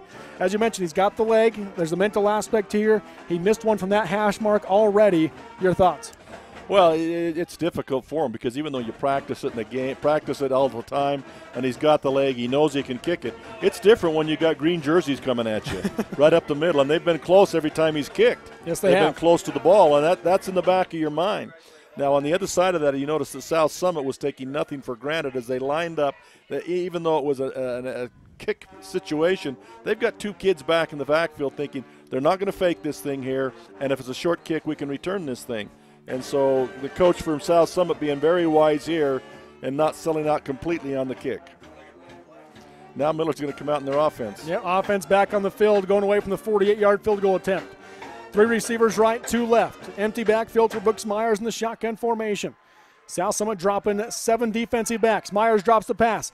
Looking across the field, nowhere to go. Rolls to his right. Pressure is coming. Looking downfield. He's got to get rid of it. Throws it for the end zone. Just heaves one up. A Hail Mary. Tipped around. Hits the turf. Incomplete. And that'll be how the first half comes to an end with South Summit leading Millard 14-3 on the Intermountain Fillmore Hospital scoreboard.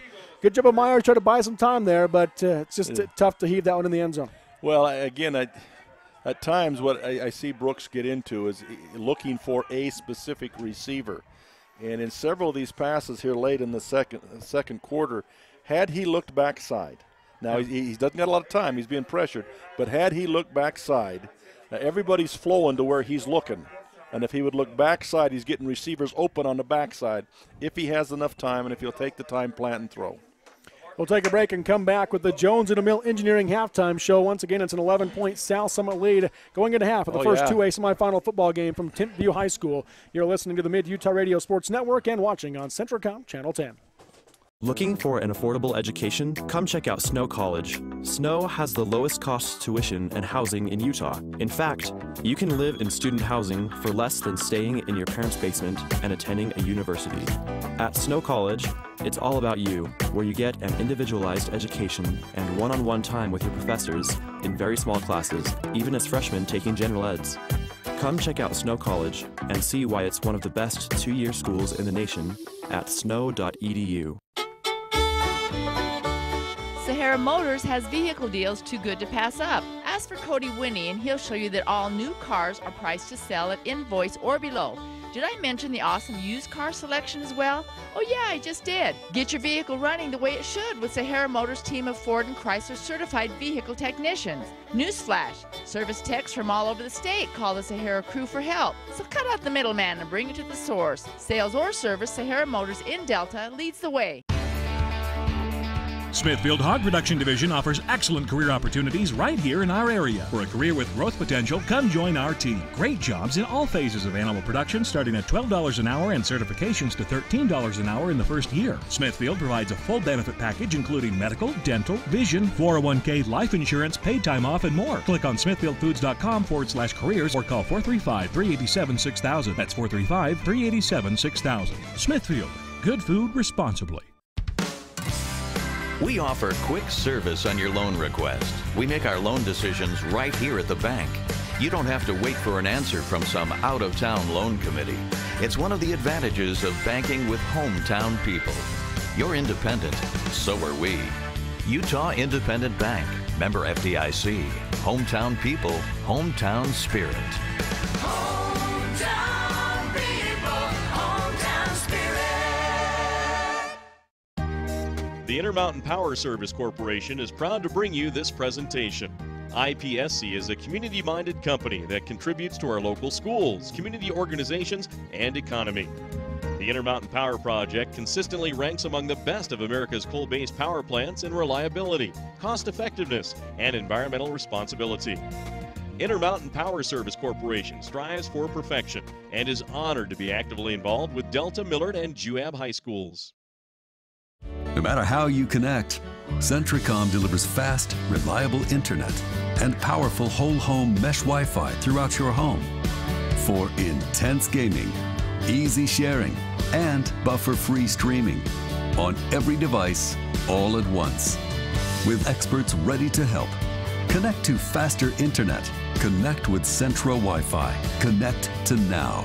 Call or click Centricom.com to upgrade your internet today. School is back in session, which means cold and flu season isn't far behind. Service Drug in Delta and Fillmore has flu shots available, and most insurances pay 100% of the cost. Service Drug also offers immunizations for shingles, pneumonia, whooping cough, and others upon request. So don't let the flu leave you on the sidelines this winter. Stop into Service Drug in Delta and Fillmore today to get your flu shot. Again, it's not too late. Get it today. And remember, it's service first at Service Drug. You've seen Zions Bank's name at sporting events, performances, and fundraisers. We're just about everywhere. Your children and grandchildren see Zions dedicated employees in their classroom, teaching them how to save. We do all this because we have skin in the game. We support South Central Utah because we live and work here too. So we're as committed to this community's future as you are. When it comes to choosing to bank at Zions, rest assured you're selecting a company dedicated to bringing value to South Central Utah's businesses, individuals, and families. ZionsBank.com, member FDIC. And welcome back here to Timpview High School. This is the Jones and O'Mill Engineering halftime show. Jones and O'Mill Engineering champions are propelled by dedication, teamwork, commitment, vision, and a desire to be their best. Your local award-winning engineering firm. That's Jones and O'Mill Engineering.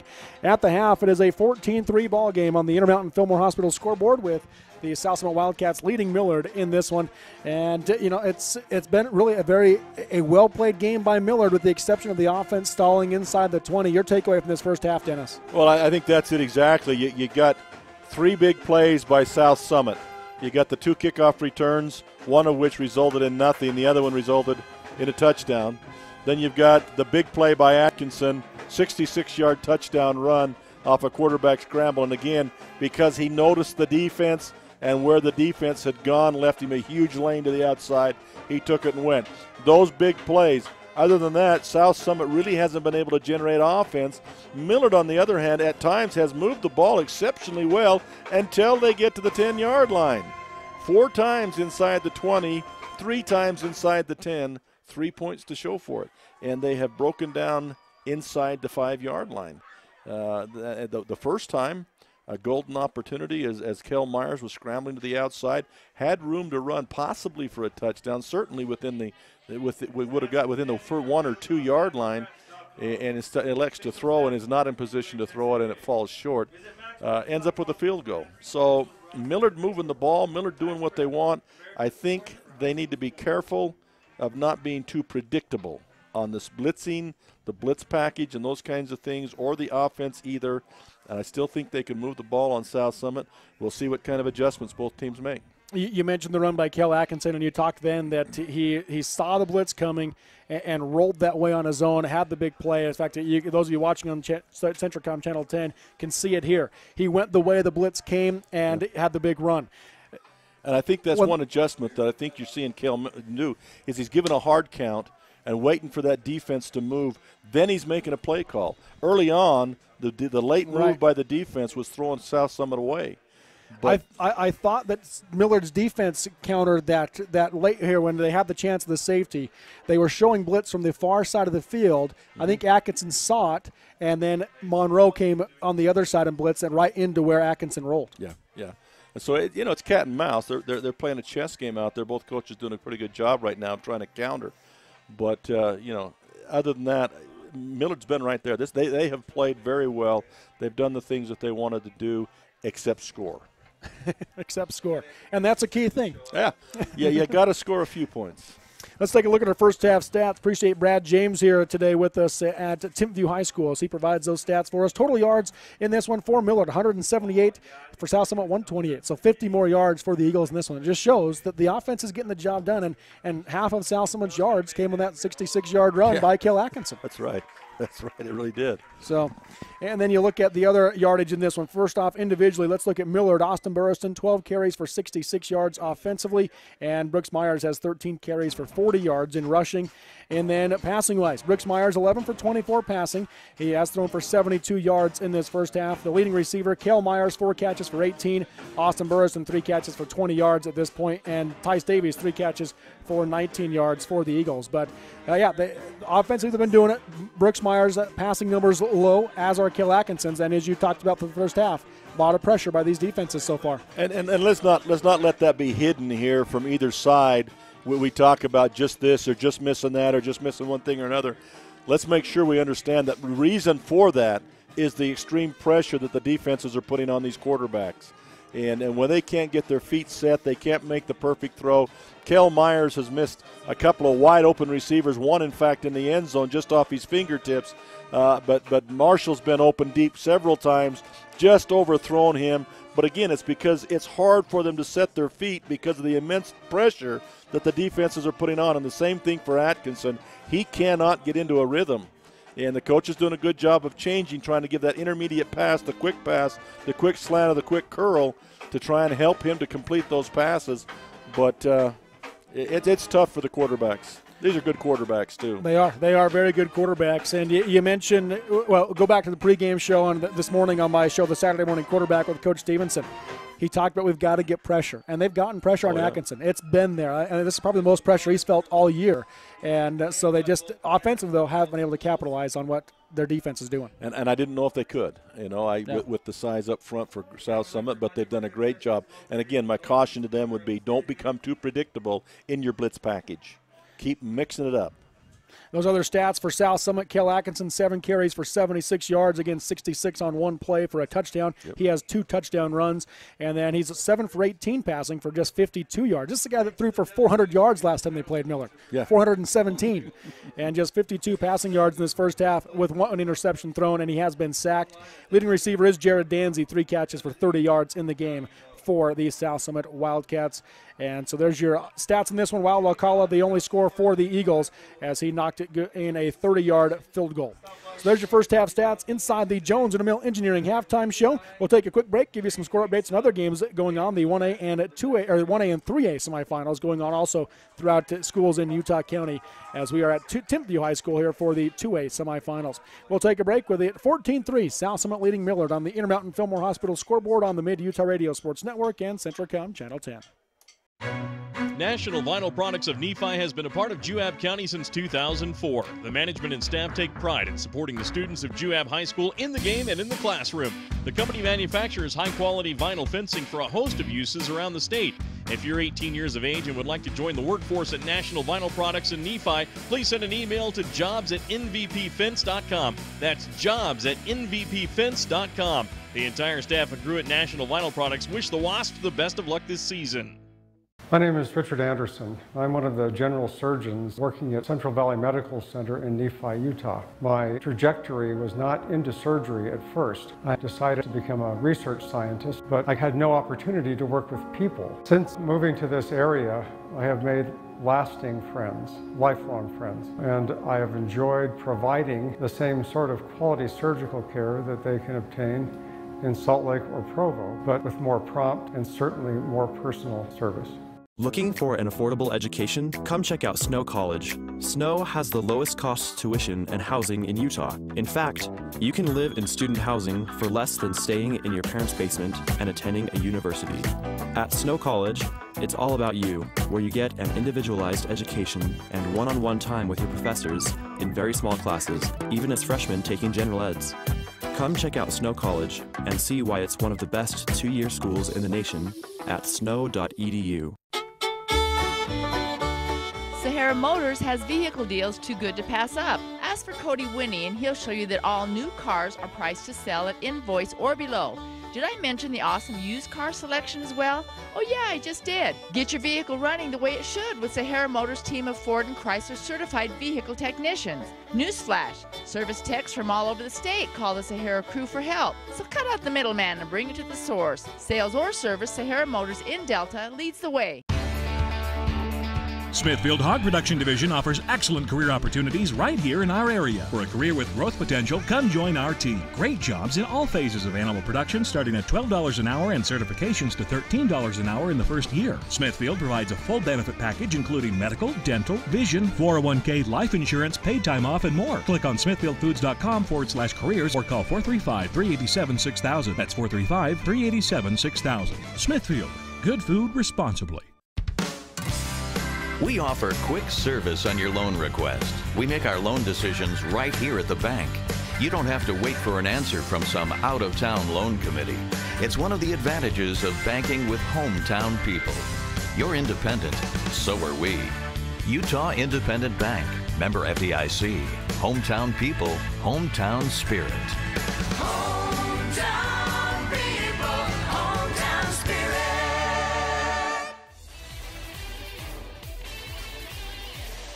And welcome back here to Timpview High School 2A semifinal football action inside the Jones and DeMille Engineering halftime show, supporting local programs and academic and athletic achievements, building relationships, and working passionately is a winning combination. Robert Lovell with you alongside Dennis Aldridge here at Timpview High School. 14-3 is your score. South Summit leads Millard in this first 2A semifinal. Coming up immediately after this one here from Timpview will be Beaver and Grand. We got two teams in the north on one side, two teams in the south region on the other side. Beaver Grand 1:30 kickoff here today. That'll also be right here on the Mid-Utah Radio Sports Network and Centricom Channel 10. Kurt Dennis, I was just looking at my scorebook here, and 4-play drive, 2-play drive, 3-play drive, 1-play drive, 3-play drive. South Summit's most plays they've ran on any drive was five plays on one drive. And Millard did have a great drive their first one as they went 12 plays on that drive, or 10 plays on that drive, taking away the 2 penalties. So 10 plays on that drive. Yeah, that's... You're just not seeing a lot of plays offensively here. The defenses have been getting the job done. They really have, and we keep harping on that, but the defenses are doing a super job on both sides. And, you got to see what kind of offensive adjustments now both coaches will make. I think on the Millard side, I'm not sure a lot of the adjustments need to be made. It just needs to be complete, just come through with the plays, because you're making the right decisions. You're just not finishing. It's a matter of execution. You're not finishing, yeah. And, I would caution Millard's defense to, again, not become predictable, mix things up, keep things moving, and offensively, they've just got to complete. Take a look at some other scores going on in the 3A semifinal. Right near halftime, North Sanpete is on the leading the higher-seeded team in Morgan, 20-7 right now is the score in that one. And as I mentioned earlier, that defense for North Sanpete is just fantastic. That's great to see. Surprised me. North Sanpete, there maybe not be a traditional football powerhouse, but they've had some really good teams over the years. They've never made it to the state championship game. Looking for that first one this next week. I know we played them back when Peacock was there years ago when I was still coaching, and they come in, I think, 11-0 or something like that in the semifinals or the quarterfinals, and we knocked them off. And they have struggled, but that's good to see. And the interesting thing and the exciting thing about that is they were a 0-10 team, I believe, last year. 0-10. And this year they've got a chance to be in the state championship. And a legitimate chance to win it. Oh, yeah. The other teams on the other side, they beat Juan Diego already, and they lost a heartbreaker to Summit Academy 14-10. Yeah, that's great. So, yeah, they've got a definite shot to win it. Does North Sanpete. But got to get through this one first, and they got a 27 lead right now over Morgan. at right about at halftime. In the 1A semifinal at Payson High School, it is no score between Duchesne and Parowan. A great defensive struggle there in that 1A semifinal game. Milford Monticello, the other semifinal in the 1A classification. And again, coming up after this game here, we'll have Beaver and Grand in the 2A semifinal. All the state championships, I should say, will be next Saturday, November 10th at Weber State University. 11 a.m. will be the 2A championship. At 1:30 the 1A, and at 4 o'clock will be the 3A state title game. And of course, Local10.tv will bring you the coverage of all three of those games, and any of those within the Mid-Utah Radio Sports Network listening area will also be on radio as well. As we're here for the second half here, Dennis, real quick, your thoughts, your keys here for the half for the Millard Eagles. Well, again, I mentioned it already. I think defensively, I think they're doing a great job, but you've got to figure that South Summit is going to make some adjustments to that defensive scheme. So don't become predictable. If you've got a little wrinkle now, you throw a new wrinkle into this thing, but don't be predictable, and make sure you got everybody where they need to be in every situation, everything covered up, and I think they'll continue to do well. And offensively, I just think they've got to finish. Individual plays, that's the key. They have had everything that they needed. The one thing I would say to the quarterback is, if you have the time, especially when you're rolling out, look backside. And I think you'll find some wide open receivers backside if he has the time. Now I realize he's running for his life many of the times, but when he rolls, the whole defense is rolling with him. He's gotten back into a bit of a habit where he's looking for a specific receiver. He needs to go back to reading the defense and finding the open man and spreading that ball around. He's got 5 excellent receivers. Find the one that's open. And when you roll, look backside. That's what I would hope that they would do. I've covered primarily running teams this year, Dennis, and so you've seen 6, 7, 10 backs in a game between the two teams combined. We've got 3 guys that have carried the ball in this one. 2 quarterbacks and 1 running back in Austin Burriston. Yeah, They say they got to establish the run, and for Austin, again, get into that hole, and when the end is near, lower your shoulder and deliver some pain, so the defender doesn't want to tackle you again, because you can psych out a defender. He may make the tackle, but it may get to the point he's tired of tackling you if you hit him hard every time, and deliver the pain to him. Don't absorb the pain. Millard will get the ball to start this second half, and a great opportunity here to try to make a statement to begin the half. Yeah, it would be even a bigger statement if they could have converted there at the end of the second quarter, but yes, that's as it has been. I mean, that's over and done with, but you're right. I still say, since that second touchdown by South Summit, they've got to make a statement. They've come close, but they've got to finish. So Millard will make their way out onto the field. South Summit's kicking team is set and ready to go as Millard makes their way out. And so we'll get ready for the second half here on the Mid-Utah Radio Sports Network and Centricom Channel 10 with 2A semifinal football action. Back to receive, we've got Cranny and Kel Myers for Millard standing at their own 5 or 7 yard line. Kick is going to go to Cranny on the near side, and it's going to go into the end zone, and that'll make it a touchback for the Eagles. They'll start on their own 20-yard line with 12 minutes to go in the third quarter. That was a good decision there. I think he was hoping it would go out of bounds, which would have given him the ball on the 35, but it kicked and went into the end zone. Still at the 20. That's better than having it at the 10. So Millard will have the ball on their own 20-yard line. Just 4 penalties in the first half on South Summit for a combined 16 yards. You better knock on wood, because I did that in the Juab Morgan game, and then penalty flags began to fly. Got to be careful, these officials. They'll find a way to take over a ball game. I only say that just because there's 2 officials sitting next to me here in the box. First and 10 for the Eagles. Myers in the shotgun formation. Twins to each side. Drops the pass, looking to his left. Comes across the middle, throws for Burriston. That's going to be caught as Burriston gets across the 25. Right near the 30 is where he'll go down. Nice read by Burriston as he came to sit in the pocket, saw the defense, and moved out. And a read by the quarterback Myers there, too, because as he surveyed the field, again, he was looking left. The receiver on the left, which was his brother, wasn't open. So he checks down, and finds Burriston in the middle. He's got to keep doing that. That was wonderful. First and 10 on the Floel Electric first down. Myers on the design quarterback keeper up the middle. Gets across the 35, gets hit there. He'll spin across about the 36 for a 6-yard pickup. Again, that was a design carry. He just took it off left tackle through the B gap, and inside left tackle in the B gap, and picks up a good 8 yards. Yeah, they're going to put it at the 37, so nice gain for Myers.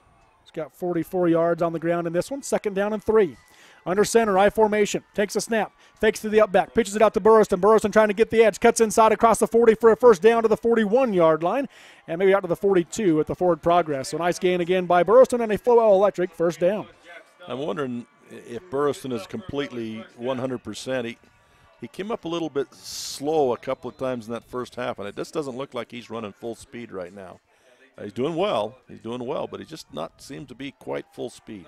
2 receivers right, 1 left. I formation, faked on the handoff to the out back, looking to pass, goes to Burrowston on the out of the backfield to the 45, and he'll go out of bounds at about the 48-yard line as Ray stepped out of bounds for a 6-yard pickup. That was a nice adjustment on the option look. Fake that quarterback and then the fullback and then throw it outside to that receiver, the running back, which normally is a pitch. Millard offensively coming out, moving the ball early here in this second half. Trips right, 1 receiver left. That's Marshall in the isolation. They give to Burrowston up the middle. Burrowston a nice hole. He'll get it across the 50-yard line for another first down to the 47-yard line. It looks like they're going to be content to just run this football on them all day. And being an old wishbone coach, you're okay with that 3 too. or 4 yards, that's wonderful each play. That's great. It tires the defense out too, I guarantee you. 5-yard pickup there. 1st and 10 from the 47. Myers drops the pass. Steps up on his left, to his left, and able to get by the defense down the sideline right to the 40-yard line. They're going to say he stepped out at about the 41.5, but a nice read again by Brooks Myers. And you see the difference there at the end of that tackle. He could have just stepped out of bounds, but he lowered his shoulder and delivered a pop to that defensive secondary. You see the replay. He would have had about 3 more yards, but his toe just barely stepped out of bounds. But he delivered the pain to the defender, so the defender's going to think twice about taking him on next time. 5-yard pickup, make it 2nd and 5. Trips right, twins left. Here comes the blitz from the outside. Design quarterback run across the 40 as he gets caught at the ankle to the 39-yard line. Going to be about a 3-yard pickup, and had a chance for more, but a nice ankle tackle by South Summit. Boy, if he had the backside vision that Burrowston has right there, he had a seam to cut back into. He might have ran for glory. That's a great ability that Burrowston has. That Brooks was straight ahead. So 3rd down and 2 for the Eagles. Burrowston, the left of Myers in the backfield. Snap goes to Myers, handoff to Burrowston. Ran into a pile of offensive linemen, but plows forward through the hole to the 33-yard line. Good job by both his offensive line and by him. It ran into a pack right there immediately when he got the ball, and the whole pack just kept churning forward. 6-yard gain. Better. Another Flowell Electric first down for the Eagles, down to the 33-yard line. I formation, Myers under center, 1st and 10, takes a snap. And a bottle up there at the line of scrimmage. Can't even tell who has the football right now. I think both of them held on to it because they were afraid of it being fumbled. Yeah, it looks like Monroe ended up coming away with it, so they did give the handoff to Monroe for no gain. Good job on the defensive end and that tackle. The defensive end came in and boxed it so he couldn't pitch, and Myers was afraid to pull the ball out, so he wrapped them both up and then had help from his defensive tackle. That was well done by the defense. 2nd and 10. I formation again. Myers under center. 7 in the box for South Summit. Myers drops the pass. Looks across the right side, going down the sideline. Davies there, goes up. Does he have it? And a flag will come in. They're going to say incomplete. Davies actually caught that out of bounds. What a grab by Davies. But there is a flag. I think it's going to be pass interference. Offensive or is it going to be defensive? Because they were both pushing on each other. But did the defender push him to the out of bounds? Let's see what the call is. I can't even see the white cap. He's at the 30-yard line. He's up having a discussion with Millard kids. He's having a good time. Let's see what the call is. The flag sits out of the 12-yard line. Generally, it would be a defensive call here, but you would think so. There was enough hand play there. You're going to call holding. Defensive hold on South Summit. So that'll make it 10 yards and a first down for the Eagles. And that's a weapon they have not really tapped into. That Davies kid out there at 6'5", when you get down to this situation. Now, South Summit's playing a bigger kid on him, and they're trying to match up to him size-wise, but still, that's a commodity you got to take advantage of. Nearing the Millard County Credit Union end zone once again are the Eagles. We'll see if they can capitalize this time. Trips left, 1 receiver right, 1st and 10 from the 23-yard line. High snap, Myers pulls it down, hands off to Burrowston. Burrowston hits the hole hard inside the 20 down to the 16-yard line for a 7-yard gain. I take it back. He don't look hurt. He ran hard that time, and he's dragging people for extra yardage. Make it 2nd down and 3 for the Eagles. Offense has looked very strong on this drive for Millard. Going to go Trips left. Tice Davies didn't hear the play call, so he's making his way back out to his spot. Trips left, one receiver right. That's Marshall by himself. Myers in the shotgun. Takes a snap, rolls to his right, looking for the out route there for Marshall for the pump and go. Goes for the end zone for Marshall, and just overthrew him. Marshall again, a beautiful one-handed catch, but lands out of bounds for the incompletion. And once again, on the backside, you had Monroe come free on the backside. If he had time to look back and throw. That was a great one-handed catch by Marshall, but lands out of bounds. Wow. Knee comes down out of bounds first before he had complete control. So 3rd down and 3. Big 3rd down here, I think, for Millard, Dennis. Yeah. They got to think first down here. You're not thinking touchdown now. Right. You got 2 downs to get a first down. Trips left, one receiver right. Burrison in the backfield to the right of Myers in the shotgun formation. Brooks takes a snap, rolls to his right, looking across the middle. Got him in the middle. And throws down toward the end zone, and that's going to be intercepted as he tried to, I think he tried to just kind of throw it away, but threw it inbounds, and Millard, or someone's trying to run that out, and now they'll give up. You can't. And so it will just be a touchback. You can't. Desperation, but you had Kel Myers in the middle for the first down. That's what I was saying. Don't think touchdown, get the first.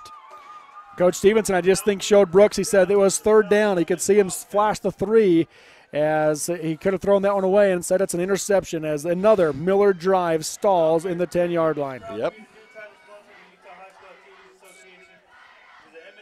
That is the first interception of the game thrown by Brooks Myers. Now South Summit comes out with their first possession of the second half. 8:15 to go in the 3rd quarter on their own 20-yard line. Got trips left, 2 receivers right. Atkinson shotgun formation. South Summit leads Millard 14-3 on the Intermountain Fillmore Hospital scoreboard. Quick pitch to the out route. That's going to be inside across the 20 to the 25, 30. Cut back up the middle, and he is gone. Off to the races. McCall Rose down the sideline. He fumbled the football, but it went out of bounds. He just dropped the football out of bounds, but a big run from McCall Rose. It's going to be nearly a 50-yard run for Rose. All he had to do was continue because he had the big Lund kid chasing him, and he was about gassed out, and he just loses the ball out of his hands. 48-yard pickup for McCall Rose of the Wildcats. Sam Marshall was given chase as well. Probably would have caught him eventually, but lost a big part of that, lost several more yards with the fumble. But 1st and 10 from the 32-yard line in Millard territory now for South Summit. And they're going to move Rose to the left side. Trips left, 2 receivers right for the Wildcats. Millard with 4 down linemen. They send Danzy in motion. Quick pitch to Danzy. Here's Myers. Kel Myers in the backfield brings him down. A beautiful open field tackle back to the 40. Yeah, they tried to run the same play, different direction, different back, and Myers come across from his position at the safety at the corner and makes that play. Going to be a loss of 8 yards on the carry for Danzy and make it 2nd down and 18. Yeah, Myers read it perfectly. Yep. Those open field tackles are tough right there, and he did a nice job of just grabbing the legs. You just better hope they don't have a pitch pass out of that thing. Now going to go down the sideline for Lundgren. That's going to be caught inside the 20. Burrison from the free safety position comes and knocks him down, but at the 15-yard line for another big 1st down for the Wildcats. And that's a beautiful pass. You can see what he can do when there's no pressure on him. 25-yard gain.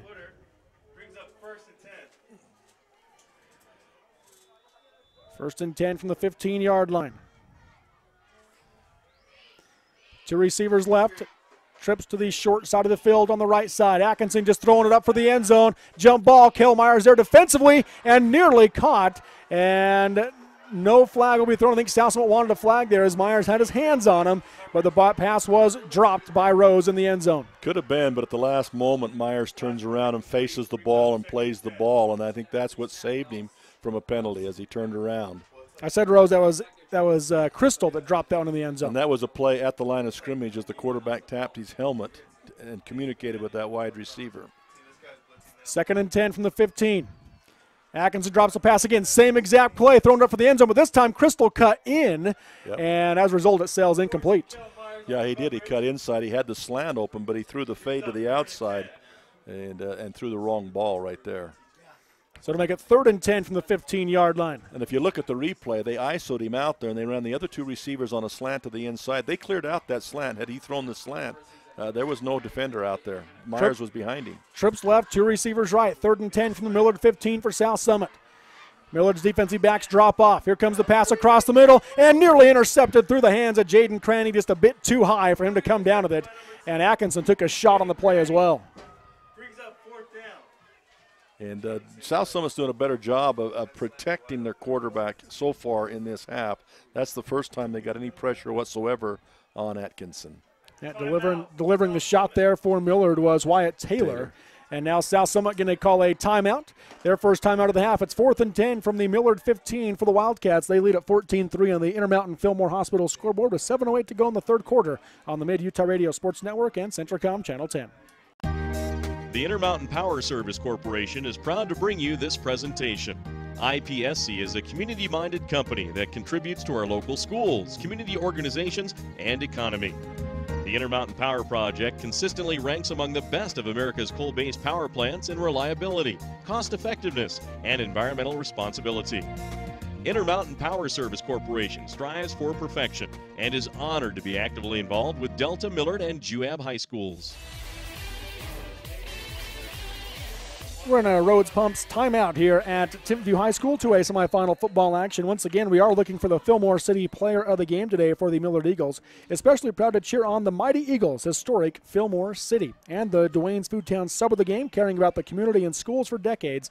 That's Duane's Foodtown. 4th and 10 for the South Summit Wildcats, going for it from the Millard 15-yard line. Trips left, 2 receivers right. Millard showing blitz. Now they're going to go to the 2-point stance with their defensive linemen. The way they've lined up on that outside, they've got more room into the outside corner if they decide to run that fade pattern again. Danzy goes in motion. Atkinson rolls to his right, looking to pass, coming to the backside, throws across the middle, through the hands of McCall Rose. He couldn't hold on to it, and it'll fall incomplete and a turnover on downs for the Wildcats. Ooh, well designed. They brought the outside receiver in. He did look backside. And that's something that Brooks Myers needs to do, look backside. Had him open, just through the hands. So it'll be 1st and 10 for the Millard Eagles after the turnover on downs for South Summit.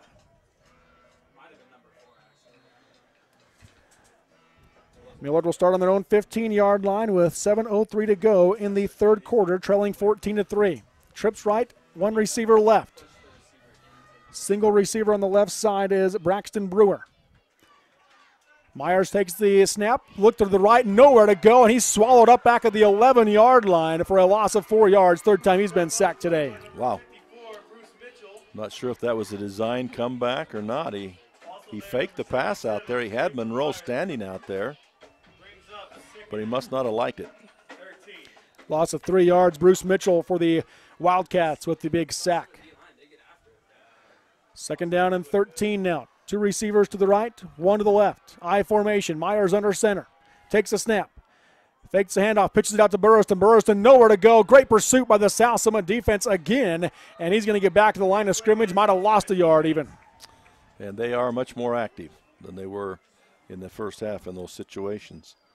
There's just nowhere to go. They're using their quickness to get outside. And they'll say he got back to the line of scrimmage, but that is all for the Eagles. Make it 3rd down and 13. Now here you worry, don't throw some desperation thing. Don't give him the ball down here. Get what you can, punt if you can't. Trips right, 1 receiver to the left.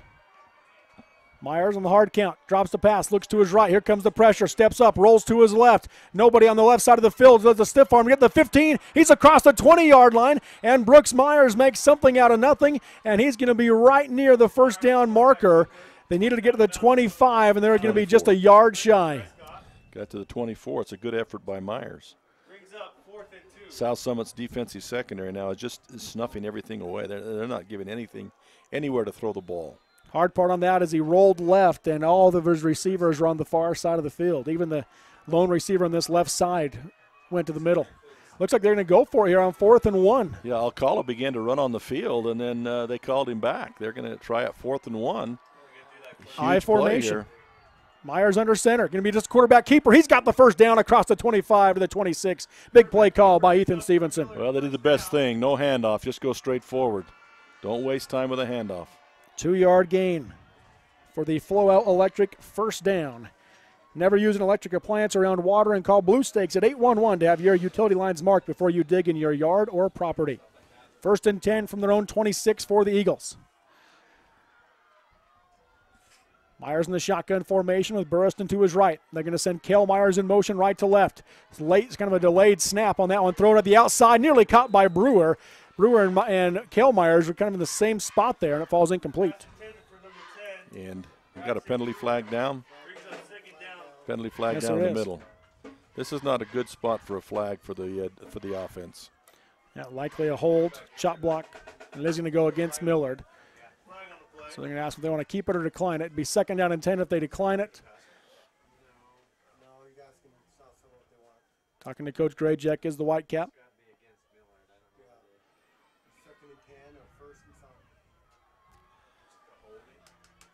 Coach Grayjack still getting an explanation there from the official. He's going to move him back. So ineligible receiver downfield.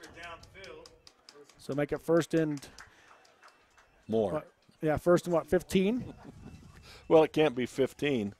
Half the distance of the goal would be the max. Well, no, because that's 26. So it'll be 1st and 15 from the 21. So just a 5-yard penalty on the Eagles. Just their 3rd penalty of the game for 31 yards now. I think that's why there was such a long conversation. 1st and 15 or 2nd and 10. Yeah. As opposed to the 1st and 20 that a hold would have been. From their own 21-yard line, here come the Eagles. 1st and 15, 2 receivers to each side. Burriston in the backfield. Myers in the shotgun. Takes a snap, looks forward, heavy pressure coming, spins out of it, but gets brought down by 3 more Wildcats. Might have got back to the line of scrimmage. Looks like he's going to lose a yard, though, back to the 20 for another South Summit sack. They're doing a better job of containing him now. In the first half, he was able to get open and find lanes to run through when he scrambled. And right now, the big Mitchell kid in the middle is not allowing anything in the middle, and the outside are doing a better job of containing, so they're shutting him down inside. Just nowhere to go. Captain of the trenches for South Summit, Bruce Mitchell, making plays here in half number 2. College is showing interest in that big young man, 6'5", 265. And 3 receivers right, 1 left for Millard. Give the handoff to Burriston. They pitch it back to Myers. Nowhere to go. Swallowed up again by the South Summit defense on the trick play attempt, and Mitchell in the middle of it again. You're too close for that to ever develop. You hand off to Burriston, then you run side by side and flip it back. It's too close. It can't develop. It doesn't spook the defense, and even if you might confuse them, they're still within 2 feet from each other. There's got to be more distance on that ball. Lost 7 yards on the play. Make it 3rd down now and 22. Myers in the shotgun. 2 receivers to each side. Fakes the handoff to Burriston. Here comes the screen back to Burriston in the middle of the field, and he'll be wrapped up from behind. The South Summit defense with their best possession, I think, defensively in this game. Really did. They ate it up everything. There was nowhere to go for Millard. The defensive secondary did a great job on every one of those plays, covering the receivers. And now South Summit's getting the pressure on the quarterback, and they're leaving him nowhere to scramble. In the first half, when they took away and put pressure on, they gave him room to scramble. Here there was nothing. It was completely covered, everything. Low snap to Alcala. Still plenty of time to kick it away. Nice spiraling kick, and it'll be taken to the 50-yard line by Danzy for South Summit. Got a block on the outside. Makes a cut back inside to the 40, 35, and then he'll be wrapped up there at the 30-yard line as another nice return by special teams. Dylan Lund ultimately makes the tackle for Millard. That's the difference of fielding the ball and letting it drop, too. So great field position again for South Summit. 3:17 to go in the 3rd quarter. They lead Millard 14-3 on the Intermountain Fillmore Hospital scoreboard. 29-yard line is where they will start in Millard territory. So they gave the ball up to Millard, and Millard ran their plays, and they got the ball back about the same spot as they gave it up. 1st and 10. They're going to go 4 receivers to the left, 1 right. Danzy by himself to the right. Atkinson shotgun formation. Millard not showing blitz this time. Here comes a snap. Quick slant route to Danzy. He'll be wrapped up by Cranny, but it can be pick up about 8 yards, maybe 9 yards on the pass. And you had to see that. They ISO'd him over here alone. The defensive safety was way back off the ball, given too much ground right there, and it allowed Cranny on an island. All you got to do is get inside shoulder as an offensive receiver. Get inside shoulder. Same formation, 4 receivers left. Quick pass. Nope, brings it back down. Now gets it to Danzy on the outside. And Danzy brought down inside the 20-yard line, about the 17. Going to be enough for a Flow L Electric 1st down. Same play there. They saw the blitz coming off the left side.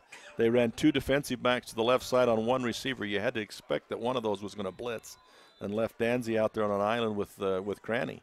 So 1st and 10 inside the 20 at the 18-yard line. 4 receivers left, 1 right. Danzy still in the isolation. Atkinson shotgun, drops the pass, looking for Danzy on that same inside slant route. Hit him again inside the 15, down to about the 12-yard line. And again, your safeties are so far off the ball that it leaves your corner on an island. And pretty soon what you'll see Danzy do is fake that inside play and go deep, and he'll be behind the defensive secondary. 2nd down and 4 after the 6-yard pickup on the pass to Danzy. 4 receivers left again. Atkinson in the shotgun formation. Here comes the blitz from the defense, able to hit Lundgren on the hot route in the middle, and he'll be wrapped up but brought down inside the 5 after a big first down all the way down to about the 2-yard line. And again, same thing. It's the other way. They're grabbing those inside receivers quick inside. When they see the middle being vacated, and this is adjustment they've made at halftime, the middle is vacated by all the blitzing, and they're hitting the slants inside. Same formation. 1st and goal from the 2. Low snap, able to picked up by Atkinson. Throws the out route to Danzy. Touchdown Wildcats. On the board again is South Summit. But there is a flag on the near side of the field. The line judge on this near side did throw a flag on the play. Offensive pass, push off. Offensive and push Danzy's off. holding his hands in the air, just what you're saying. But that was the play we talked about. You fake the in, and they tried to take it away. False start, what they're going to call. Oh. But they tried to take it away, and he curled back to the outside. Looked like maybe he'd pushed off, but they got curled back to the outside, and he was wide open. So they're playing games with the defensive secondary, and I think to stop that, you've got to get those safeties closer so that you can have faith in them on the slant so you can take the outside away by your corner. But there's no threat from the safety position to stop that. 1st and goal from the 7 now for the Wildcats. Same formation, 4 receivers left, 1 right. They've come to Danzy several times in this formation on this drive. And Atkinson looking at him here. 2-point stance by the Millard defensive line. Here comes the pressure. Rush coming, throws for Danzy again. This time too far out in front, incomplete it goes. That was close. I'm sitting here thinking, ooh, boy, official let us go on that one, because there was some grabbing going on there. But again, it was the curl to the outside. You fake the slant, curl, and go back. But they're taking a longer count now so that Atkinson can see where the blitzes are coming from, and then he's making the appropriate choices on his pass decisions. Same formation. And a flag going to come in on the near side line judge. Going to be a sideline warning on South Summit. Oh, the Boo Birds are out. So Coach Grayjack and his staff gets everybody to back up. They're just excited. That's right. That's hard to hold them back when they're excited like that. 2nd and goal from the 7 for South Summit. Monroe showing blitz. That's Hayes Monroe. Here he comes. Quarterback keeper up the middle. Room to run. Diving for the end zone. Atkinson in for the touchdown. Wildcats up 20-3. And again, I don't know if that was pre-called or not, but when he saw that free safety run over to the right to cover and the corner coming down on the blitz, again, it was predictable. And I don't know, again, if that was automatically called from the line when he saw that happen or not. If it was called from the sideline, that is the most intelligent coach I've ever seen. Because how did he know that the safety was going to flow out of there? Right. But they do have a very intelligent quarterback in Kel Atkinson. Has made some great reads in this game. I thought it was Reed. I thought he saw that and took it. And the extra point is up, and that is good. So with 1:38 to go in the 3rd quarter on the Intermountain Fillmore Hospital scoreboard, it is South Summit 21, Millard 3 on the Mid-Utah Radio Sports Network and Centricom Channel 10.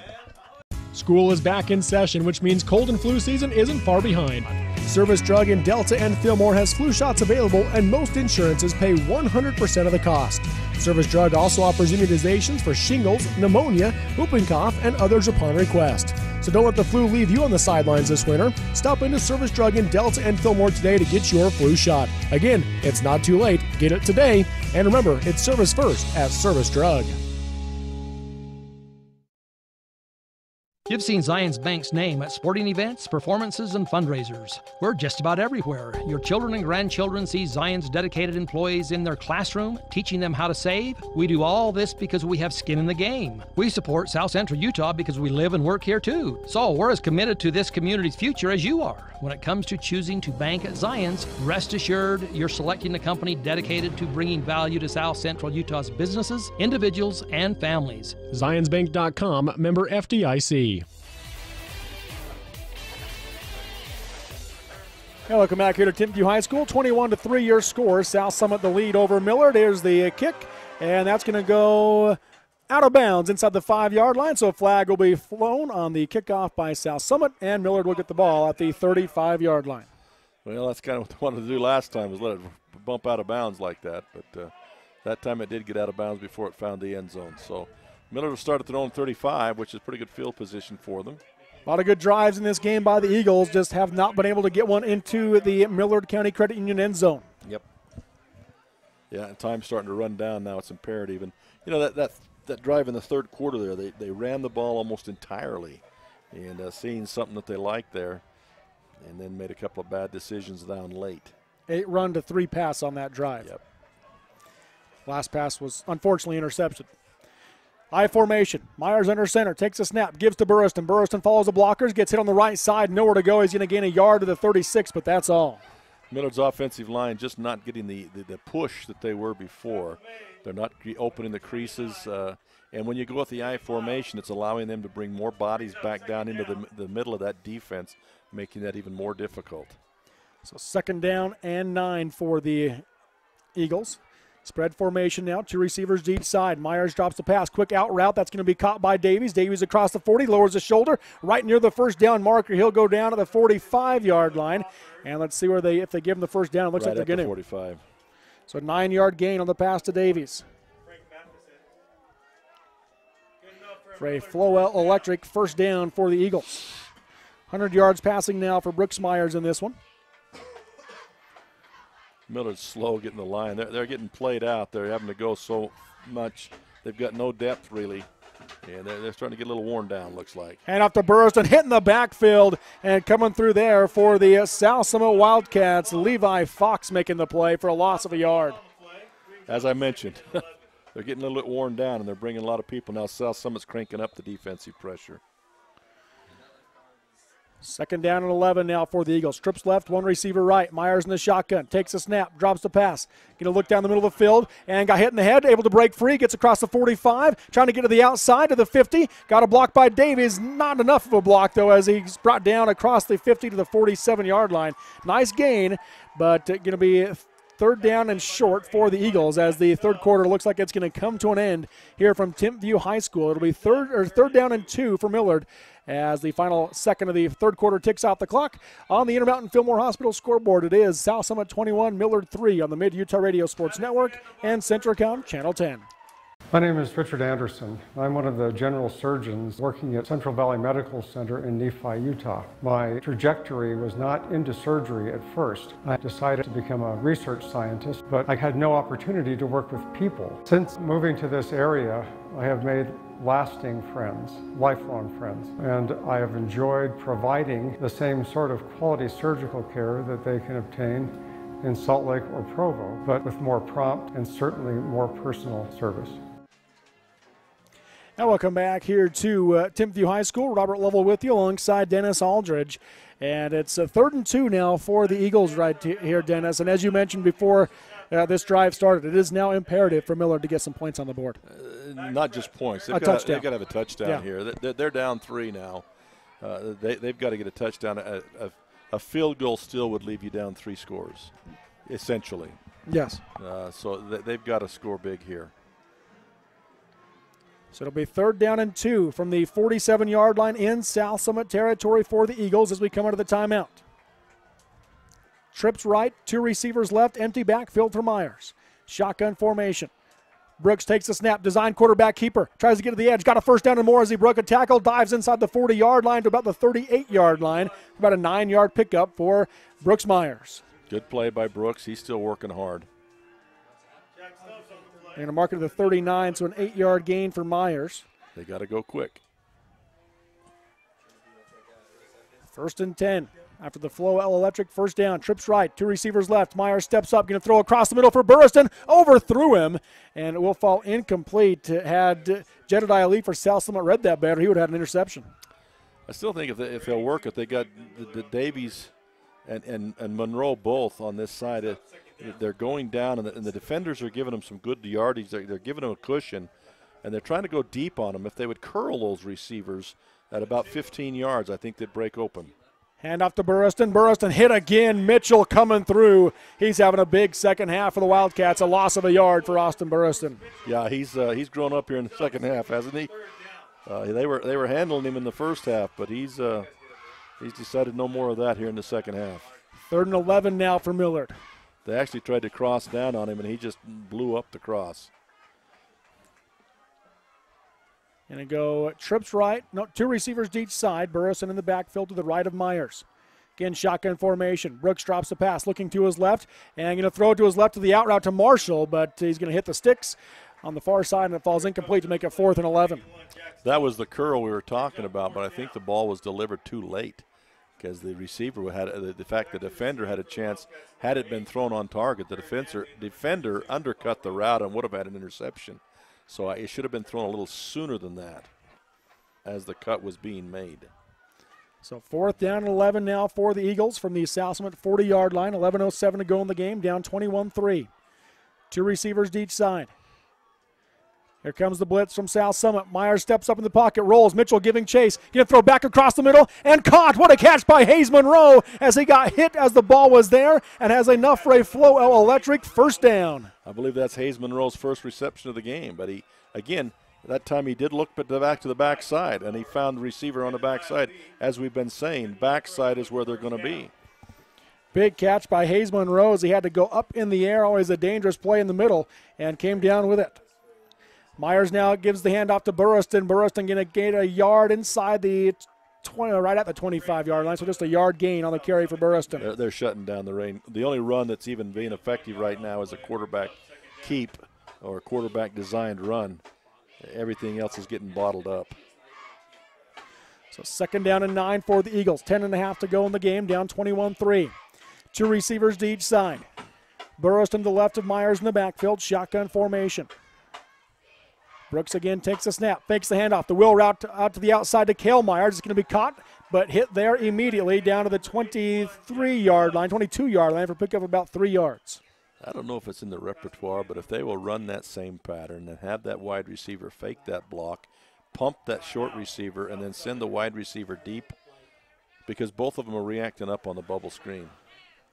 Rhodes pump timeout called by Mike Grayjack of the South Summit Wildcats. We'll take the 30-second break on the Intermountain Fillmore Hospital scoreboard. With 10:04 to go in the game, it is South Summit 21 and Millard 3 on the Mid-Utah Radio Sports Network and Centricom Channel 10. Looking for an affordable education? Come check out Snow College. Snow has the lowest cost tuition and housing in Utah. In fact, you can live in student housing for less than staying in your parents' basement and attending a university. At Snow College, it's all about you, where you get an individualized education and one-on-one time with your professors in very small classes, even as freshmen taking general eds.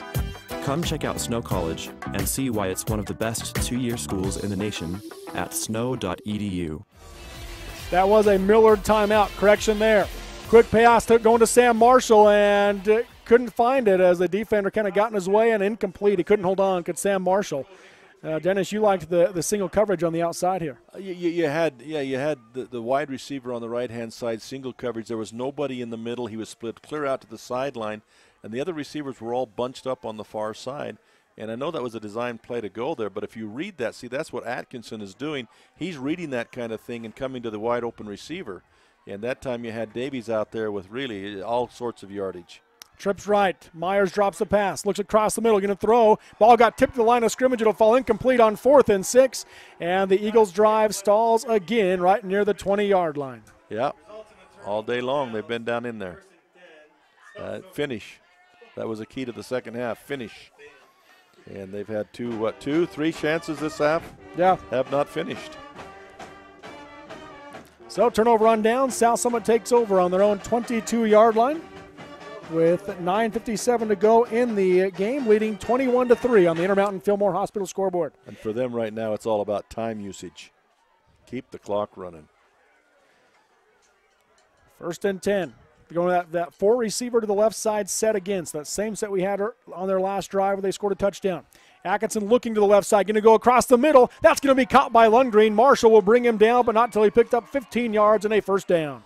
And again, in that set, you've got nobody in the middle zone. I said Marshall. That was Shade Woodard bringing him down across the middle.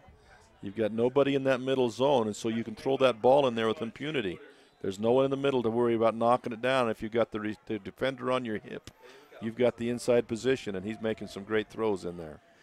Just barely got over 100 yards in the game, though, to Kel Atkinson passing. Here comes the blitz from the outside. He throws down the middle again, and Austin Burrowston had it in his hands, and Braden Lundgren playing defensive back tipped it away. He really did. Lundgren recognized that and reached up and slapped that ball out of the hands of Burrowston. Burrowston right there, and Lundgren just punches it out of his hands. It's a variation. They faked that slant and then threw it to the outside. 2nd down and 10 for South Summit. Again, Danzy, the lone receiver on the right, 4 to the left. Here's going to be the quick pass to the outside. That's going to be caught by Lundgren, hit from behind, and Woodard will bring him down. A late flag will come in from the back judge. That's interesting. The play will end at the 43-yard line, it looks like. They're going to spot him down after a 4-yard gain. We'll see if it stands. Is that a defensive penalty there or an offensive block penalty? They're going to call a hold on South Summit. Nate the Great to our right says you could see it. You just don't usually see the back judge call that from 30 yards backfield. Yeah. Nate the Great, we better give him a flag then, hadn't he? Going to bring it back to the 32-yard line. So ultimately cost him 7 yards. I didn't see that was behind the play. It looked like to me that the play was clean. So to make it 2nd down and 17 for the Wildcats. Again, that same formation. 4 receivers to the right, 1 to the left. Cranny in single coverage on Jared Danzy for South Summit. And Cranny going to be the blitzing back, and he's going to wrap up at Kel Atkinson at the 35-yard line. Atkinson going to pick up about 4 yards. He fell to the 37, but Cranny on the blitz able to get the tackle. Well, actually, he made the hit, but Davies took him down. Cranny did destroy the play, and then Davies finished it off. As you see Millard trying to get a little bit of depth in there right now. They've got Davies on the defensive line, and they also got number 54 for Millard also in there on the defensive line. That's not Kalen Whitaker. I've got the wrong number. 3rd and 11. Dropping back to pass. Across the middle is going to be thrown and dropped as McKell Rolls had it. Got hit by Burrowston as the ball got there, and it falls incomplete. He got up and shoved Monroe a little bit, but Monroe wasn't the one that hit him. The extra player in there I was talking about is number 74, Bryce Carson. So they're trying to give some of those starting players a little bit of a break here. 4th and 11. And Atkinson looking like he's going for it here. He's not dropped deep to punt it like he usually does, a little bit deeper. And they're going to have a flag called, looks like on South Summit, and that'll march them back even more. From the 38-yard line, they'll take him back to the 33 and make it now 4th down and 16.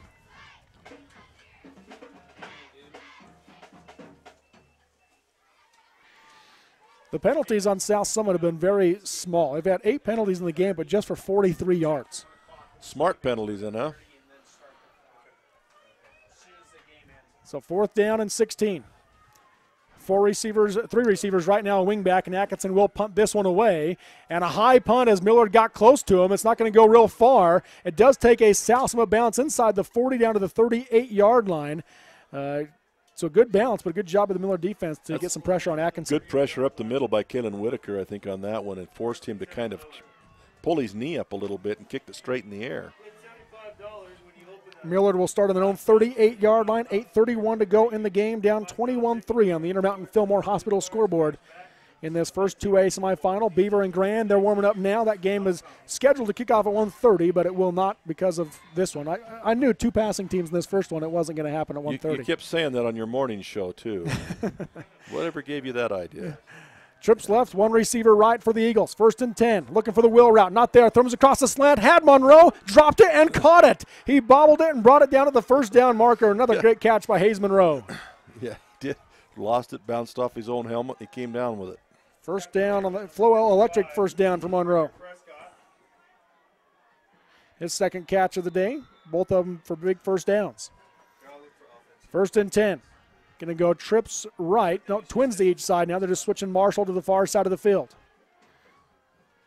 Myers in the shotgun, drops the pass, looks to his left, steps up, rolls to his right, going to keep it and run. He gets across the 50-yard line, cuts to the outside, dives across to the 40 for a first down. The ball came loose. He lost the football, and South Summit looks like they have it.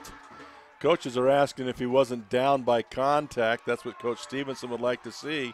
But they're going to award the thing. They're giving it to South Summit. No video replay in high school.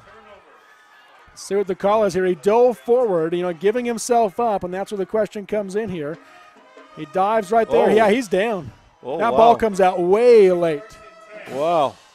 Yeah, you look at this, and that wasn't even close. He was bad there's down not video easily. replay in high school. That would be overturned right there. So. Yeah, he was down way before the ball came out. So instead, though, it is South Summit football on the 32-yard line. Unfortunate play there for the Millard Eagles. Atkinson drops the pass, going to go in the deep route to Danzy, just throws it up there. Jaden Cranny in coverage, and that will fall incomplete. And a flag down. It looks like you're likely roughing the passer. Yeah, the quarterback was taken down after he gave up the ball, knocked down. And again, from the replay, it looked like the player was in the air when the ball was released. So, but once again, Atkinson did the right thing as he read that situation. Again, the free safety on the side, on the left side, took off to cover as they were going to bring the blitz from the left side.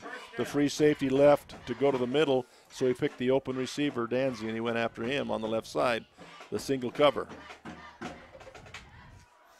So it'll make it 1st down and 10 from the 47-yard line now for the Wildcats. Same formation, 4 receivers right, 1 left. Atkinson in the shotgun formation. Here comes the quarterback keeper up the middle, broke through the hole. He's across the 40, and he is gone. Made a move in the 30 to the 20, 10-5, touchdown Wildcats. And again, I'm assuming that was a design call, but again, he came to the side where they had the defensive secondary had vacated.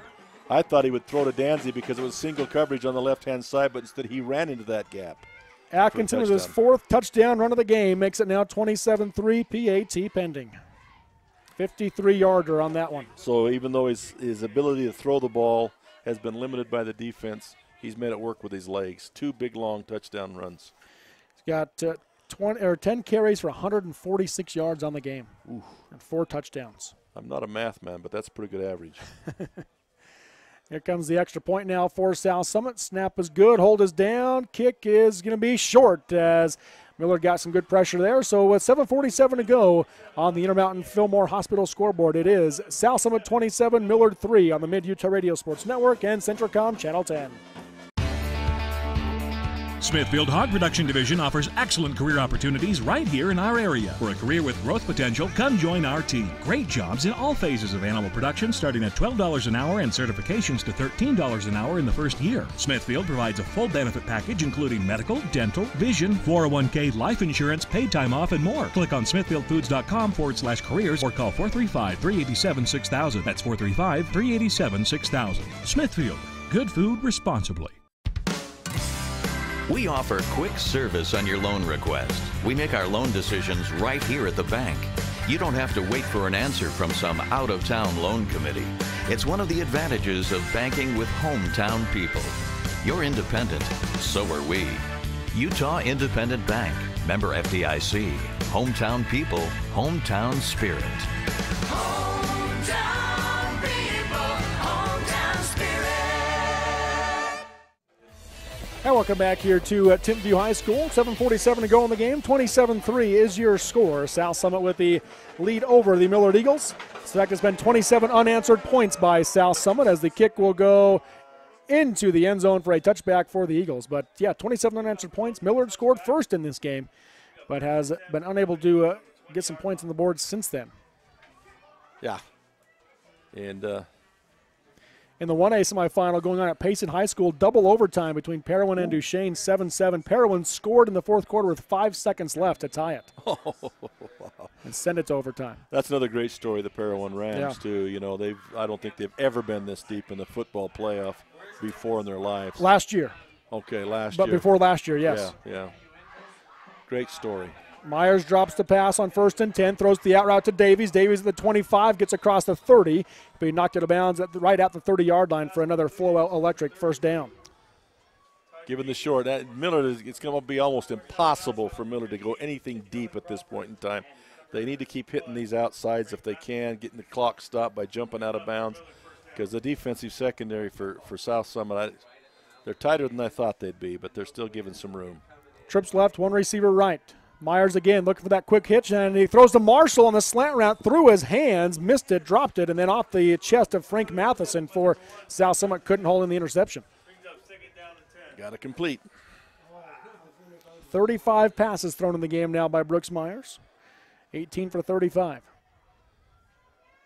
137 yards. Trips left, one receiver right. Myers looks to the left, now steps to the right and gets stripped up from behind, and he'll dive forward, try to get back to the line of scrimmage, but not going to get there. Connor Clegg making the play defensively for the Wildcats. Yeah, give him hard off that outside edge. Did a good job there, Clegg.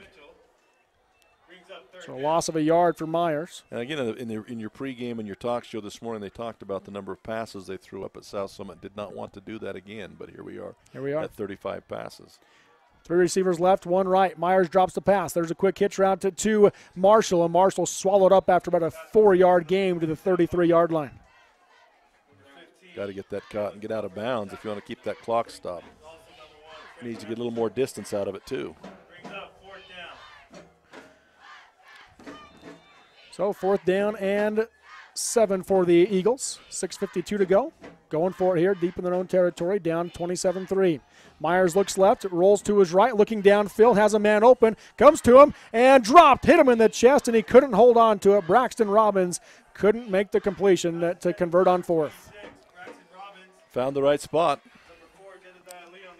I think one of the things that South Summit's done, I've noticed a little bit here lately, I haven't been watching enough, but they're moving the big Mitchell kid around. The first half, the matchup between him and Whitaker on Millard's right side, South Summit's left side, and Whitaker was able to kind of neutralize him a little bit.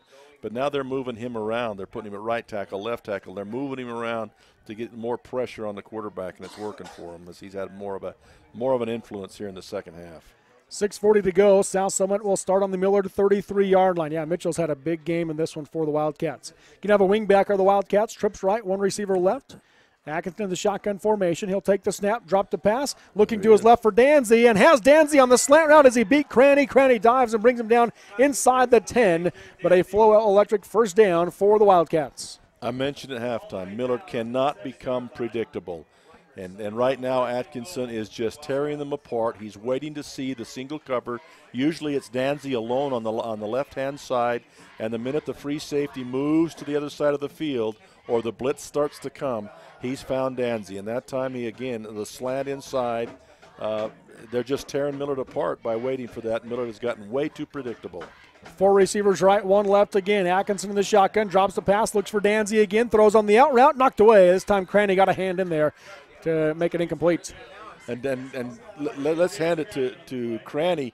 He's played a whale of a game out there, but he's alone. Yeah. And he's on an island. And the free safety, even when the free safety stays home, he's given so much yardage out there that he really isn't a factor. And it's leaving Cranny all alone out there, and Danzy's just working him inside, outside, inside, outside. Next, second down and goal from the 7-yard line for the Wildcats. And Same formation. There it is again. If Monroe comes on the slant, they got Danzy, or comes on the blitz, they've got Danzy on the inside. Atkinson rolls right, looking for the end zone, throws. That's going to be incomplete as it just kind of threw it into the turf in between everybody.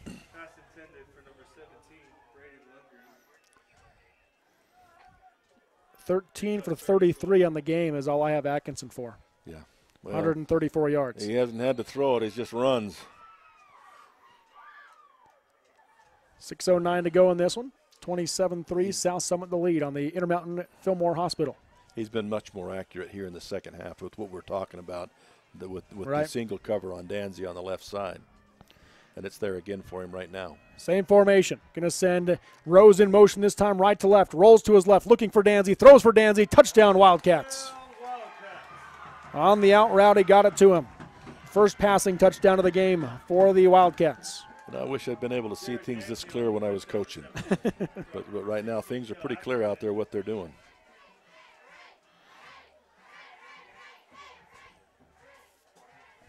So I'll make it now 33-3, and they will bring on the extra point team.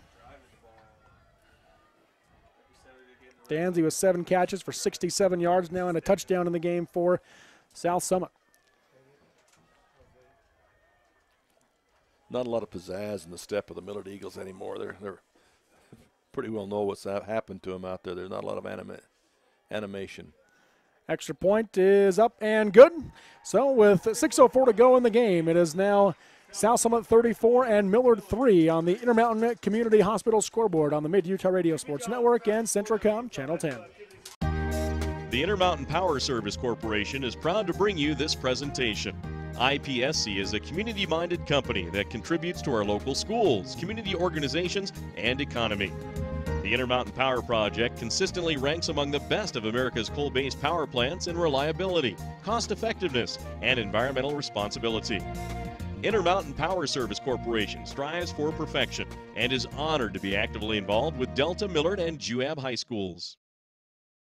No matter how you connect, Centricom delivers fast, reliable internet and powerful whole-home mesh Wi-Fi throughout your home for intense gaming, easy sharing, and buffer-free streaming on every device all at once.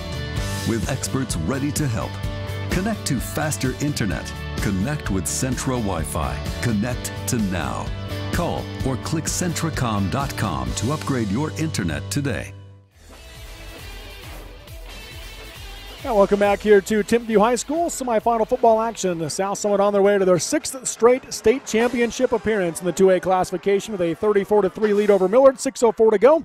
On the kickoff, it'll be taken by Kel Myers, and looking for a pitch there. Reverses direction as he crosses the 20, and he'll be brought down there. So it'll be Millard football on about the 22-yard line. They really were running an option over there on that far side. He was looking to, but in order for an option to work, you've got to turn it up at some time and force the outside guy to come down on you. As long as you keep stringing it towards the sideline becomes the defense's best friend. And he continued to string that out until there was really no place to pitch. One guy could cover both. Just don't see the option very often on the kick return. No, not on a kick return, no. 1st and 10 from the 22-yard line, under 6 to go for the Eagles. Trips right, 1 receiver left. Myers in the shotgun, takes a snap, drops the pass, looks across the middle, and going to throw down the far sideline instead, looking for Sam Marshall, and a jump ball knocked away by the South Summit defense, Frank Matheson. Had plenty of time to throw there, just a little bit sooner maybe. So make it 2nd and 10. Trips right, 1 receiver left. That's Marshall in the single coverage on the far side. Myers drops the pass, comes across the middle, overthrows Kel Myers, and there's going to be a flag that comes in from the back judge. Be a bit of a defensive holding, I believe, will be called here. Back judge comes in. Let's see, white hat, no. Really, the way this thing is situated, I keep expecting the guy will turn and look the other way, but this is the home side, even though it's on the east side. Not sure why Timpview did that, but defensive holding. 10-yard penalty gives them a flow-out electric first down for the Eagles.